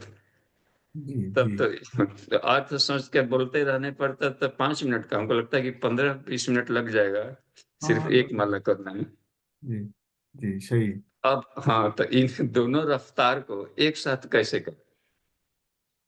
हाँ जी अच्छा, ऐसा कर लिया जाए कि गायत्री मंत्र अर्थ को इतना छोटा कर लिया जाए कि 3 सेकंड का, एक ही सेकंड में वो आ जाए। हाँ, जी ये भी बाबू। एक तरीका जानना चाहिए। तो उस ताकि 3 बार रिपीट हो जाए उस थॉट को। तो अब देखिए ओम भूर्भुवः स्वः जब उच्चारण करते हैं, तो यह कल्पना किया जा सकता है ना कि ईश्वर सर्वव्यापी है। मन ही मन सोच लीजिए, हम्म, हम्म, भूर्भुवः स्वः त्रैलोक्य व्याप्तम ओम ब्रह्म तेसुई है ना। जी जी तो जी तो यह या ईश्वर को सर्वव्यापी मानेंगे, तो हम ऐसे ईश्वर की आप कल्पना करिए, एक प्रकाश में जो कि हर जगह है घुला हुआ। हम्म, प्रकाश के रूप में, एक दिव्य तेज के रूप में हर जगह घुला है। ठीक है, सूर्य केवल वहां नहीं है आकाश में चमकने वाला, यह सविता। इस सारे सूर्यों को भी जो जन्म दिया है वो सविता है। जी बाबू जी। और वो परमात्मा हर जगह है, सर्वव्यापी। बम भूर्भुव से उच्चारण करते दिमाग में इतना ट्यूनिंग कर लीजिए, ईश्वर सर्वव्यापी। ठीक है, उस सर्वव्यापी को तत् उस सविता का तत्सवितुर, उस सविता को जो सर्वव्यापी है, उसके भर्गो देवस्य धीमहि, उसके भर्ग को हम धारण करते हैं। आज आए थे ना बात, भर्ग है कि उसका बल है। जी जी तो उस सविता अवहि वरण्यम है, श्रेष्ठ है, वरण करने योग्य है, अन्न है, भोजन करने लोग हम लोग का। अब इसमें देखिए कहा कि उसका भर्ग क्या है, तो भर्ग कहते हैं उसके गुणों को। हम्म, जी जैसे गणेश का भर्ग हो गया विवेक, लक्ष्मी का भर्ग हो गया धन संपत्ति। धन संपत्ति नहीं रहेगा लक्ष्मी पास तो कौन पूजा करेगा? धूमावती को नहीं पूजा करता, दरिद्रता को कहते हैं। हम्म, जी बाबू तो जी। यही उनका बल है, साधन इसी को कहते हैं बस। शिव का साधन है संहार की वृत्ति। हाँ, वो जजमेंट तब आदमी जाता है कि देखिए परेशान कर रहा है शिव जी, आप कुछ करिए, है दंडाधिकारी। तो ये जो गुण है ईश्वर का, दिव्य तेज है, प्रकाश के रूप में आ रहा है। भर्ग, भर्ग माने कि दिव्य तेज। तब सविता का जो सूर्य का भी भर्ग है, देखिए कितना दिव्य तेज है, त्राटक में लेते हैं। हम्म, तो इस सविता देवता के भर्ग को, जिसमें सारे डिवाइन प्रॉपर्टीज है, इस डिवाइन एनर्जी को धीमहि अपने शरीर में धारण कर रहे हैं, घुल रहा है आपके शरीर में। ये तो मनन केवल है, बोलना उच्चारण नहीं करना, सोचना है कि इस सविता देवता का दिव्य तेज हमारे शरीर में आ रहा है और शरीर उसको सोख रहा है, एकदम अब शरीर की चमक बढ़ रही है, उसके रोग दुख बाहर निकल रहे हैं। जी बाबू जी। अब जो भी शक्ति मिला धियो न प्रचोदयात्, उसको अपने आत्म कल्याण में और लोक कल्याण में लगाएंगे। कितना सरल है, देखिए तो हम्म, अर्थ ही छोटा हो गया और सारा ब्रह्मांड आ गया इसमें। जी बाबू जी। जी जी सही है। पापा जी, भाई साहब, इसमें एक थोड़ा सा एक और ऐड करूंगा। जो हम जब बेसिक, जब शुरू में चलते थे तो कैसे चलते थे उसको याद करें। तो जड़ और चेतन से सृष्टि बनी है। तो जी हमारा शरीर जड़ है और इसके अंदर में एक चेतन ज्ञान तत्व भी है। तो गायत्री मंत्र के आरंभ में जो एक फोटो दिया है अलग अलग जगह अक्षरों का, तो उसमें बाबूजी ने बहुत आसान एक रास्ता बताया था कि ओम भूर्भुवः स्व, इसकी जगह ओम भूर्भुवः स्व बोलते समय केवल इस क्षेत्र पर चिंतन कर लिया जाए। तत्सवितुर्वरेण्यम में एक एक अंगों पर नहीं ध्यान जा रहा है, तो तत्सवितुर्वरेण्यम में इस जगह पर ध्यान किया जाए। जी भर्गो देवस्य धीमहि में पूरे धड़ पर, और धियो यो न प्रचोदयात् में शेष शरीर पर। तो जी जब हम करते हैं तो एक दिन में तो सब कुछ नहीं होगा, तो कुछ समय हम अपने शरीर के ऊपर में ध्यान दे करके करें। तो जो प्रक्रिया एक एक अंग पर भी हमारा ध्यान नहीं जाएगा कि भी कहाँ तू कहाँ मैं कहाँ, अगर ऐसा नहीं जा रहा है तो बहुत अच्छा रास्ता बाबू जी बताया था कि पहले केवल भूर्भु ओम भूर्भुवः स्वः तत्सवितुर्वरेण्यम भर्गो देवस्य धीमहि और धियो यो न प्रचोदयात्, ये इतना ध्यान तो आराम से चला जा सकता है। तो जड़ शरीर के लिए जब जप कर रहे हैं तो कुछ समय तक इस ध्यान के साथ जप करते रह सकते हैं। अब चेतन की बात आ गई। चेतन के लिए जप करने का बहुत, गायत्री महाविज्ञान पूरा चेतन से ही भक्ति पड़ा हुआ। जैसे गायत्री गीता है या गायत्री स्मृति है, तो जब हम जप करने के पहले उसमें से किसी एक का स्वाध्याय कर लें। गायत्री स्मृति के गायत्री के 24 अक्षर, एक एक अक्षर की व्याख्या है, उसका हम अध्ययन कर लें। और उस दिन का हमारा जो भी जप है, 3 माला 5 माला का जो नित्य क्रम का जप है, 11 माला जो भी आप जपते हैं, 1 माला, उतनी देर तक केवल उसके चिंतन पे किया जाए। आज केवल उसका चिंतन किया जाए, दूसरे दिन दूसरा किया जाए, तीसरे दिन तीसरा किया जाए। तो एक दिन ये सब पूरा हो जाएगा। जब सब पूरा मिल जाएगा तो मिल करके काम होता है। कोई भी काम एक दिन में पूरा नहीं होता है, पर सब मिलने से बात पूरी हो जाती है। गायत्री की 24 शक्ति धाराएं हैं। 24 शक्ति धाराएं मतलब 24 गुण है, साल में 12 महीने, और 24 पखवाड़े, एक महीने में 2 पखवाड़े। तो एक एक पखवाड़े पर गायत्री के एक एक गुण का भी ध्यान करेंगे तो भी एक वर्ष में 24 तत्वों के ऊपर हम ध्यान कर पाएंगे। तो चेतनात्मक को थोड़ा समय ज्यादा देना पड़ेगा, जड़ वाला हिस्सा थोड़ा जल्दी हो जाएगा। तो वो बाबूजी ने जब हमको ये प्रश्न हमारे पास भी आया था कि ओम बोलते समय कहाँ भूर्भुवः स्वः तत्सवितुर्वरेण्यम अलग अलग अंगों में कैसे करेंगे, तो बस इसका उपाय दिया था कि ओम भूर्भुवः स्वः केवल इतने दूर तक, जी तत्सवितुर्वरेण्यम चेहरे पर, भर्गो देवस्य धीमहि धियो यो न प्रचोदयात्। तो कुछ दिन ये करने से फिर दोनों को साथ लेकर भी चलने का आनंद मिलता जा सकता जी गोकुल भाई, आपसे बोलने की बात मिल रही है। बहुत आपका वीडियो भी देख रहे थे बाबूजी। अब आप ही लोग के ग्रुप है जो, और इसके लिए अमन जी को भी धन्यवाद। थैंक है। यू वेरी धन्यवाद भैया। जी प्रणाम बाबू जी। जी हेलो। जी प्रणाम प्रणाम भाई साहब, प्रणाम। मेरा एक जिज्ञासा ये है भाई साहब के, जैसे हम ध्यान करते हैं जप के समय, तो हम ये चिंतन भी मतलब जरूरी नहीं है कि हम यदि स्पीड से हमने 5 मंत्र या 10 मंत्र बोल दिए तो ध्यान, यदि चिंतन एक ही मंत्र के अर्थ का हो पा रहा, उसमें भी क्या प्रॉब्लम है? उसमें कोई प्रॉब्लम है? कि मान लो ओम भूर्भुवः स्वः सवितुर्वरेण्यं भर्गो देवस्य धीमहि धियो यो नः प्रचोदयात्, ये मैंने बोल दिया पूरा, परंतु अर्थ चिंतन नहीं हो पाया इसका इतनी जल्दी। तो अर्थ चिंतन से 5 मंत्र जपने के बाद पूरा हो जाए। हाँ, तो इसमें नो प्रॉब्लम। जिसे मान लीजिए कि एक ही अक्षर तत् के बारे में सोच रहे हैं और मंत्र पूरा जप रहे हैं और फोकस को तत् पर है कि इसमें मैं कहाँ हूं, तो वो मंत्र क्या करता है कि ऑटो प्ले रिकॉर्डिंग चलते रहता है मंत्र का, और इधर चिंतन चलते रहे एक तरफ पर। मन में भी ढेर सारे लेयर होता है, एक मन जप करते रहता है, दूसरा मन चिंतन करते रहता है उस अर्थों का। तो तत्व में देखा जाए कि उसमें मैं क्या हूं, मैं तत्व ज्ञानी बना कि नहीं बना, विद्वान बना कि नहीं बना, और तपस्वी बना कि नहीं बना। यदि इतने बना तो ब्रह्मतेज का क्या स्तर आपने गेन किया, और उस ब्रह्मतेज का हम यूज कहाँ कर रहे हैं, अंधकार मपात पूरी कर रहे हैं कि नहीं। तो ये आत्म समीक्षा चल जा रही है, तो ये उच्च स्तरीय मेडिटेशन में आता है ये सब। सेल्फ पोस्टमार्टम भी चल रहा है और मंत्र जब भी चल रहा है, तो साधक को अपने ही रास्ता भीतर ही भीतर वाला गुरु देने लगता है। अंतःकरण में बैठा हुआ अपनी आत्म सत्ता ही गुरु का काम करने लगती है।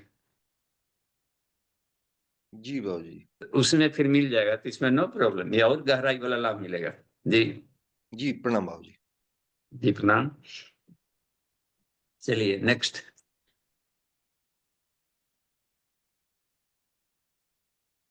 नेक्स्ट भी हैंड रेस कर सकते हैं इसमें।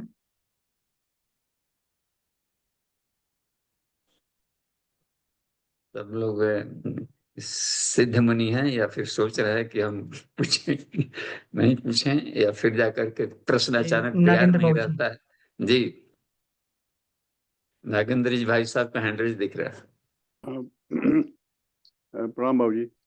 जी प्रणाम। बाबू जी, तप का अर्थ ये होता है, तप करते हैं और इसमें हम लोगों को जैसे गुरु जी ने बताया कि जब करने से शुरू किया, बाद में ये आपकी कक्षा में वो दिखाया गया कि तो लिखा हुआ है गुरुदेव ने, यही पूर्णता तक नहीं ले जाएगा। तो ये तप का क्या क्या स्वरूप होना चाहिए जिसको हम ठीक समझें। तब इसे तो कहीं सिर्फ गर्मी उत्पन्न करना ये तप होता है, कहीं किसी और रूप में समझा जा सकता है।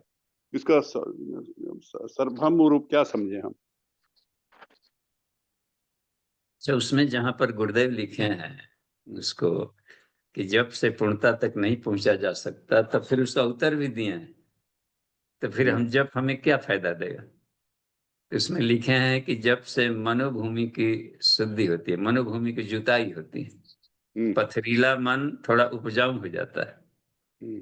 तो कोई भी फसल बोना है तो पहले झाड़ झखाड़ की सफाई वो सब करना ही पड़ा। देखिए इंद्रप्रस्थ बनाना था तो सब पांचों ने क्या क्या क्या हल चलाया, वो क्या उपजाऊ बनाया, बारिश हुई, सब कुछ हुआ, तब जाकर फसल लहलाया वहां। तो ग्राउंड तैयार करने के लिए जरूरी है कि श्रद्धा, इस मनोभूमि को श्रद्धा कहते हैं, तो श्रद्धा विकसित किया जाए। तो जब से चालीसा पाठ से ये सब करने से, स्वाध्याय से, इसमें श्रद्धा विकसित होती है, जानकारी बढ़ गई, श्रद्धा बढ़ गई। अब श्रद्धा बढ़ गई तो फिर उसके गुणों को अब डाइजेस्ट किया जाए। जब उपासना का काम करता है और फिर जाकर साधना में आ गया तो फिर 5 कोषों को अपने संस्कारित करो। अभी साधना क्रम चल पड़ा, उपासना साधना फिर आराधना की बात आएगी। तो जब हमें बार बार चिंतन कर रिपीट करने से, उनके गुणों को, अर्थों को सोचने से श्रद्धा विकसित हो जाती। अब आगे कितना लाभकारी है ये सब है, तो हम अपने जीवन में उसको उतारें। तो तत्सवितुर्वरेण्यम ये काम कर देता है जब, और भर्गो देवस्य धीमहि, उसको तेज को जब अपने भीतर में धारण करने लगे हैं तो उसी को आध्यात्मिकता कहते हैं। और जब करते हैं तो आस्तिकता कहलाता है कि श्रद्धा डेवलप कर रहा है व्यक्ति। जब अपने में भर को धारण करने लगा तो ये आध्यात्मिक होगा, अब इसका कायाकल्प होगा, पर्सनालिटी चेंज होगा अब इसका। अब लोक सेवा से मेच्योर्ड होता है, पकता है, इसलिए उसको दे दिया, उसको धार्मिकता में रखा लोक सेवा को, और उसको आराधना में रखा। जी धन्यवाद बाबू जी, प्रणाम। जी धन्यवाद।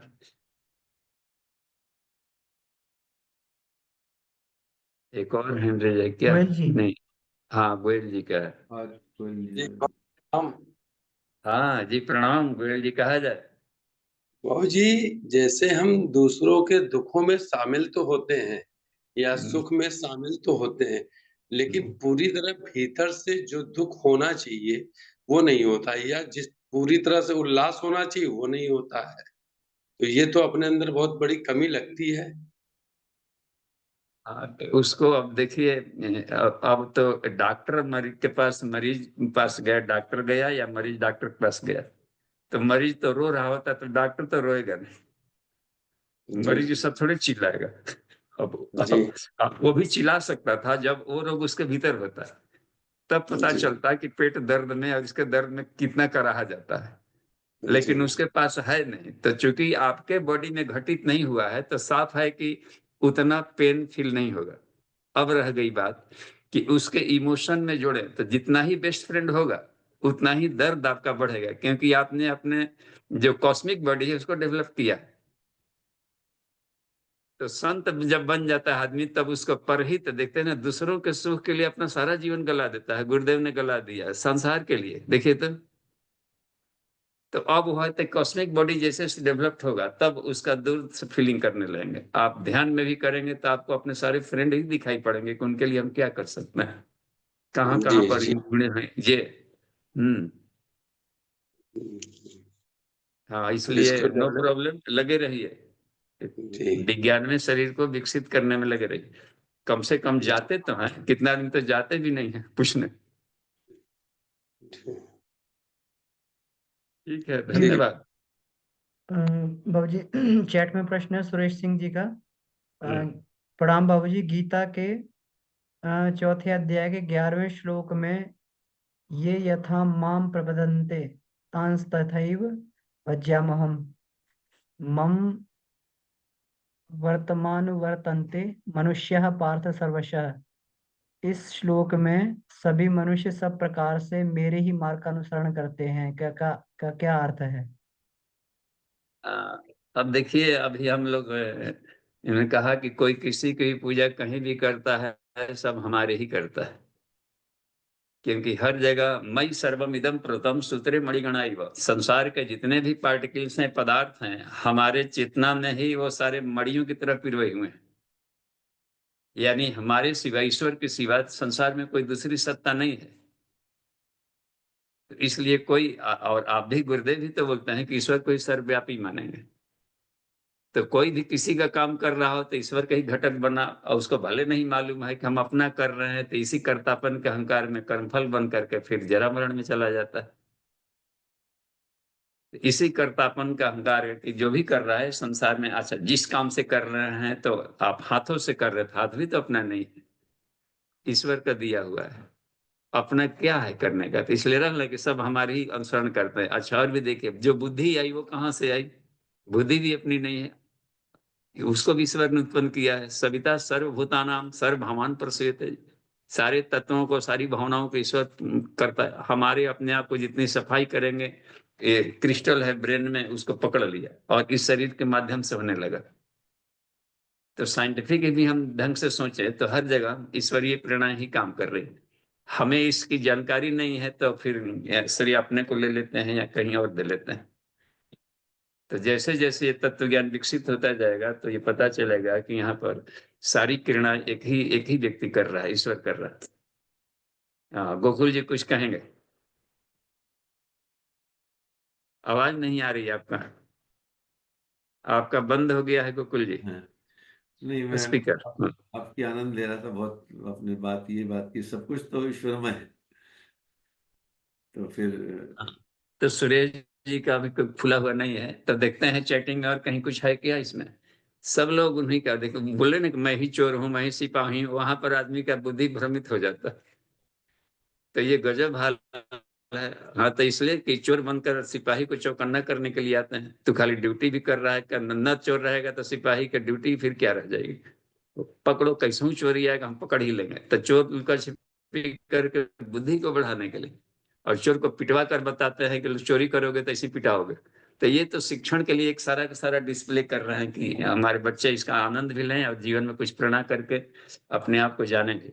ठीक है, धन्यवाद। आगे बढ़ते हैं। नितिन जी क्या है लगता है? जी, नितिन जी का प्रश्न है, जब सृष्टि के कण कण में ईश्वर है तथा एक श्लोक में भी आता है कलयुग केवल नाम आधारा, सुमिर सुमिर नर उतरई पारा। फिर ऐसा तुलसीदास जी ने क्यों कहा कि कलयुग में केवल सच्चे नाम का जाप करने से ही हमारी गति होगी? कृपया प्रकाश डालें। हाँ, तो कलयुग केवल नाम आधार और सृष्टि के कण कण में है। तो गायत्री मंत्र कहता है कि ओम, ओम के बाद ओम इते वस्तु नाम अध्ययम अनघम विश्वात्मर वर्णम। ओम ही वस्तु नाम है, श्रेष्ठ नाम है, जो सृष्टि के कण कण में है। गीता भी कहते हैं जो ओम ओम स्मरण करके मरता है हमने विलीन होता है। वेद भी कहता है ओम अस्मर ओम अस्मर ओम अस्मर। देखना इसमें, यानी हमेशा उठते फिरते हम ईश्वर का स्मरण करते रहेंगे। सर्वेषु कालेषु माम अनुस्मर, तो निश्चित रूप से उस संस्कार में आ जाएगा उसका और मोक्ष प्राप्त होगा। अब यहाँ पर ऐसा प्रश्न इसमें क्यों आया? लगता है कि कोई राम राम कहेगा कि विष्णु विष्णु कहे। हमको लगता है कि इन शब्दों के जंजाल से ही प्रश्न आया होगा कि तुलसी जी चूंकि मानस लिखे हैं तो राम राम कहना होगा। तो राम राम कहें कि अल्लाह अकबर कहें कि ओम भूर्भुवस्सुवः कहें कि क्या करें, तो यहाँ पर एक कॉमन फैक्टर है इसमें। ये सारे नाम रखे गए हैं किन्हीं के द्वारा। राम भी नामकरण संस्कार हुआ है। ईश्वर का स्वयं घोषित नाम सिर्फ ओम है। एक ओम, ओंकार सतनाम इन्होंने का अनुभव किया। तो हमें वो एक मूल सत्ता को देखें कि वो उन्हीं के तरंगों से सारी चल रही है। तो नाम आधारा का मतलब होता है कि हम हर क्रियाकलापों में एक साक्षी चैतन्य बनकर काम करें। जी भाई, इसमें जो लिखा है मैंने, इसमें जो जिस ढंग से समझा है इसको, वो लिखते हैं कि सृष्टि के कण कण में जब ईश्वर विद्यमान है तो फिर नाम जाप करने से हमारी मोक्ष होगा, ऐसा क्यों हो? तो मुझे लगता है आज जो प्रसंग आया था कि ईश्वर निराकार है लेकिन वो प्राकट्य होता है किसी माध्यमों से। तो कण कण में ईश्वर विद्यमान तो है पर वो प्राकट्य होता है शब्दों के माध्यम से, जिसको कि मंत्र शक्ति के रूप में इसके पहले की कक्षाओं में आपने विस्तार से बताया है कि कैसे एक एक मंत्रों का अक्षरों का प्रभाव पड़ता है। अक्षमालिका का उपनिषद के रूप में भी आपने बताया। तो वो ईश्वर कण कण में विद्यमान तो है लेकिन उसको अनुभूत करने के लिए हमको किसी माध्यम की जरूरत पड़ेगी और वो शायद मंत्र है। अब उसी मंत्र को नाम जब भी कहा जा सकता है। तो मुझे लगता है शायद इस नितिन जी शायद ये प्रश्न है। पूछना चाह रहे हो। हमको अमन जी एक और भी बात इसमें दिखती है कि कलयुग शब्द भी ध्यान देने योग्य है। जी, तो कलयुग में कड़ी साधनाएं नहीं हो सकती। अब 5 बजे बुला लीजिएगा ये योगा सिखाते हैं तो 8 बजे जगते हैं। वो कहेंगे कि 8 बजे के बाद रखिए। तो अभी इस हालत में एक तो है कि बिछावन पर लेटे लेटे के कम से कम ऑनलाइन क्लास का लाभ तो ले लें। मेंटल रिफ्रेशमेंट तो बना रहे करने का। तो अभी हमें स्वाध्याय और सत्संग ये बहुत बड़ा उपयोगी रहेगा अभी के लिए। और अभी के लिए है कि थोड़ा बहुत जितना भी हो सके उसमें रहता। अभी क्राइसिस है, सिर्फ प्रज्ञा का काल है। और प्रज्ञा आएगा निश्चित रूप से ट्यूनिंग करने से पॉजिटिव थॉट का। कलयुग केवल नाम आधारा। बाकी शारीरिक साधनाएं नहीं हो पाएगी। बलजी पेट लेके आधा से अधिक आदमी घूम रहे हैं। तो अब कहाँ से देखते हैं रोड पर मॉर्निंग में निकलिए बेचारे लाचारी में टहल रहे हैं कि डायबिटीज हो गया। तो अभी लेकिन एक प्रोसेस है कि हम माइंड को स्वाध्याय परक करके बनाकर धीरे धीरे अपने रूटीन को चेंज कर सकते हैं। देवर्षि नारद को भी बताया कि कोई कड़ी साधनाएं आज के युग में नहीं हो सकती। तो एक तो उपाय है कि जड़ी बूटियों का सहारा ले लें और हल्के फुल्के योगाभ्यास करके काम ले लें और बाकी सारा ध्यान मनोमय कोष पर दिया जाए। शरीर स्वास्थ्य का ख्याल रख ली, इतना काफी है। और उसके बाद मनोमय कोष, बस विचार क्रांति अभियान है। देखते हैं इसमें तो थॉट प्रोसेसन से बात बनने वाली है। तो ये संभव हो सकता है। अन्य युगों की साधनाएं कल युग में नहीं हो सकती। देखते इसमें भी गायत्री मंजरी में शिव जी के हैं। तो अभी ये रह गया कि जो अपने आप को शरीर स्वास्थ्य का ध्यान दिया, 5 कोषों की सरल साधना जो बालक भी कर सकता है। और सबसे बड़ी बात है कि माइंड को पॉजिटिव थॉट से जोड़ा जाए। वहां प्रज्ञा का काल है। तो ये बात बन सकती है केवल कलयुग केवल नाम आधारा में। तो इसमें हर युग की अलग अलग साधनाएं होती है। ठीक है, धन्यवाद जी बाबूजी प्रणाम। जी। प्रणाम। बाबूजी जो गुरुदेव ने जैसा कहा कि जो है केवल जप से पूर्णता को नहीं पाया जा सकता, और यहाँ पर जो है तुलसीदास जी की जो चौपाई आती है कि कलयुग में जप से ही जो है मोक्ष की प्राप्ति होगी, नाम जप से। तो हम इसको इस तरह समझ सकते हैं कि जो गायत्री मंत्र का जो जप है, तो गायत्री मंत्र के जप का जो अर्थ का मनन चिंतन जब हम अपने भीतर उतार लेंगे तो वह बात सिद्ध हो जाएगी कि जब हमने अपने भीतर अपने आप को गायत्री में कर लिया तो उस नाम जप से मोक्ष की प्राप्ति हो जाएगी। इस तरह समझ सकते हैं इसे। जी। और जपने का मंत्र केवल ये नहीं होता है, जपने का मंत्र रहता है कि सर तब तक से उसका स्मरण किया जाए जब तक शरीर की सारी कोशिकाएं उसको स्वीकार न कर ले। सहत सत उसमें नहीं कि सहस्त्र जब तक सहस्त्र को सहस्रार चक्र से अर्थ लिया है, 1000 की गिनती से नहीं लिया है गुरुदेव ने। तो मनन चिंतन करते करते वो अपने आप को बिल्कुल ही उसको ले आना है। तो मेडिटेशनल प्रोसेस है, मन में मेडिटेशन चलता है और मेडिटेशन में सामर्थ्य है कि आदमी पर्सनालिटी को चेंज कर देगा। जब झिंगुर भिरिंगी कीटाणु बन जा रहा है, कीड़े मकोड़े जब बदल रहे हैं, तो आदमी तो कीड़ा मकोड़ा से ढेर गुना बढ़िया है। जी। हाँ, तो वो बहुत काम की बात है, उसी को धारणा कहते हैं, छुरी है वो। चलते फिरते उठते बैठते हृदय में मन में किस सब्जेक्ट को धारण किए हुए हैं। तो शरीर स्वास्थ्य न भी दिया तो भी वो काम कर लेगा। रामकृष्ण परमहंस की तरह या शंकराचार्य की तरह जो शरीर स्वास्थ्य भले साथ नहीं दे रहा, लेकिन भीतर वाला लेयर को इतना कमाल कर लिए कि वो पूज्य बन गए। तो ये कलयुग में संभव है। जी ठीक है बाबू जी, धन्यवाद बाबू। जी धन्यवाद। समय हो गया है। अमन जी जी, एक गोकुल प्रश्न जी। और है बाबूजी, हाँ विनय जी का, इसको भी ले लेते हैं। प्रणाम बाबूजी। जैसी गायत्री मंत्र है, क्या ऐसा ही सावित्री मंत्र भी है क्या? और वह मंत्र क्या है, क्या महिमा है उस मंत्र की? हाँ, देखिए गायत्री मंत्र और सावित्री मंत्र एक ही है, अलग अलग नहीं है। गायत्री के ही सारे स्वरूप हैं। अब देखिए, अब इसमें रह गया कि अब उसमें यदि चाहेंगे कि पंचकोशों के लिए हम करते हैं तो 5 बार ओंकार को स्मरण कर सकते हैं। तो उसमें दे दिया है करने के लिए करने का। 3 शरीरों के लिए 3 बार ओंकार का स्मरण कर सकते हैं। ओंकार का स्मरण का मतलब होता है तीनों शरीरों को ध्यान कर लें। तो मंत्र तो वही जपा जाएगा, लेकिन मेडिटेशन में रहेगा कि हम पांचों कोशों को, गायत्री पंचमुखी है, तो ये प्रकाश, यह गायत्री महामंत्र ये हमारे पांचों कोशों को लाभ दे रहा है। ओम हो गया एक कोश, भूर्भुवः स्व दूसरा कोश है, तत्सवितुर्वरेण्यम तीसरा कोश है, भर्गो दिवस दिमी चौथा कोश है, दिव्य प्रचोदयात् पांचवा कोश है। यही पंचमुखी गायत्री है। तो इसी के कहा गया। तो सावित्री इसलिए पड़ गया कि सविता का दिव्य तेज है, तो इनको एक नाम सावित्री हो गया। तो गायत्री और सावित्री में अंतर हम लोग न करें, कण कण में वही है। जब पढ़ाने की प्रक्रिया की जाती है कि परा की अपरा, तो उस हालत में गायत्री सावित्री दो नाम लिया जाता है। बाकी सब जगह सावित्री मंत्र ही कहलाता है। यह पहले के फोटो में भी देखिए केवल पंचमुखी मिलता था, कागज जो भी फोटो मिलता है गायत्री का, तो पंचमुखी मिला करता था। तो ये क्रम है इसमें रखने का। तो एक नाम सावित्री है। देखिए, पूरा काले तो नारी नाम मौंजी बंधन मिश्यते इसमें। और सावित्री इसमें दिया है कि सावित्री वाचनम तथा। तो सब गायत्री महामंत्र का सब जप करते थे, सावित्री मंत्र ही गायत्री मंत्र है जी। ठीक है, जब उसका हम उपयोग करते हैं पदार्थ जगत में, आयु प्राणम प्रदाम पशुम कृतिम द्रविणम, ये सब सावित्री का उसका हेड है। देखते हैं ना, 12 जो अन्य वाली है पदार्थ जगत की, उसका हेड में, लीडर में स्य है, स्य धीमहि धीन प्रचोदयात्। तो उसका मुखौटा यह है कि यानी अब हम सावित्री विद्या, यानी इस विद्या को हम पदार्थ जगत में उपयोग कर रहे हैं। गायत्री संख्यान गोत्र है। आयु प्राणम प्रदाम पशुम कीर्तिम द्रविणम, संसार में रहते हुए भी हम कोई संसाधन लेते हुए भी जीवन को मोक्ष वाले रास्ते पर चलना, इसको सावित्री विद्या कह दिया जाता है।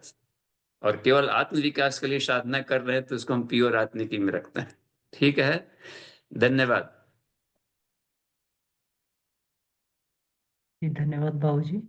तो गोकुल जी भाई साहब भी इसको समापन किया जा सकता है। जी भाई साहब, आइए उस महाशक्ति का ध्यान करें, परम पूज्य गुरुदेव ऋषियों का ध्यान करें और उनसे प्रार्थना करें कि आपके मार्गदर्शन में इस स्वाध्याय से जो ऊर्जा हमें प्राप्त हुई है उसको हम आत्मसात कर सकें और उसको लोक कल्याण के लिए लगा सकें। इस भाव से शांति पाठ करें। ओम शांति शांति शांति। सभी को प्रणाम।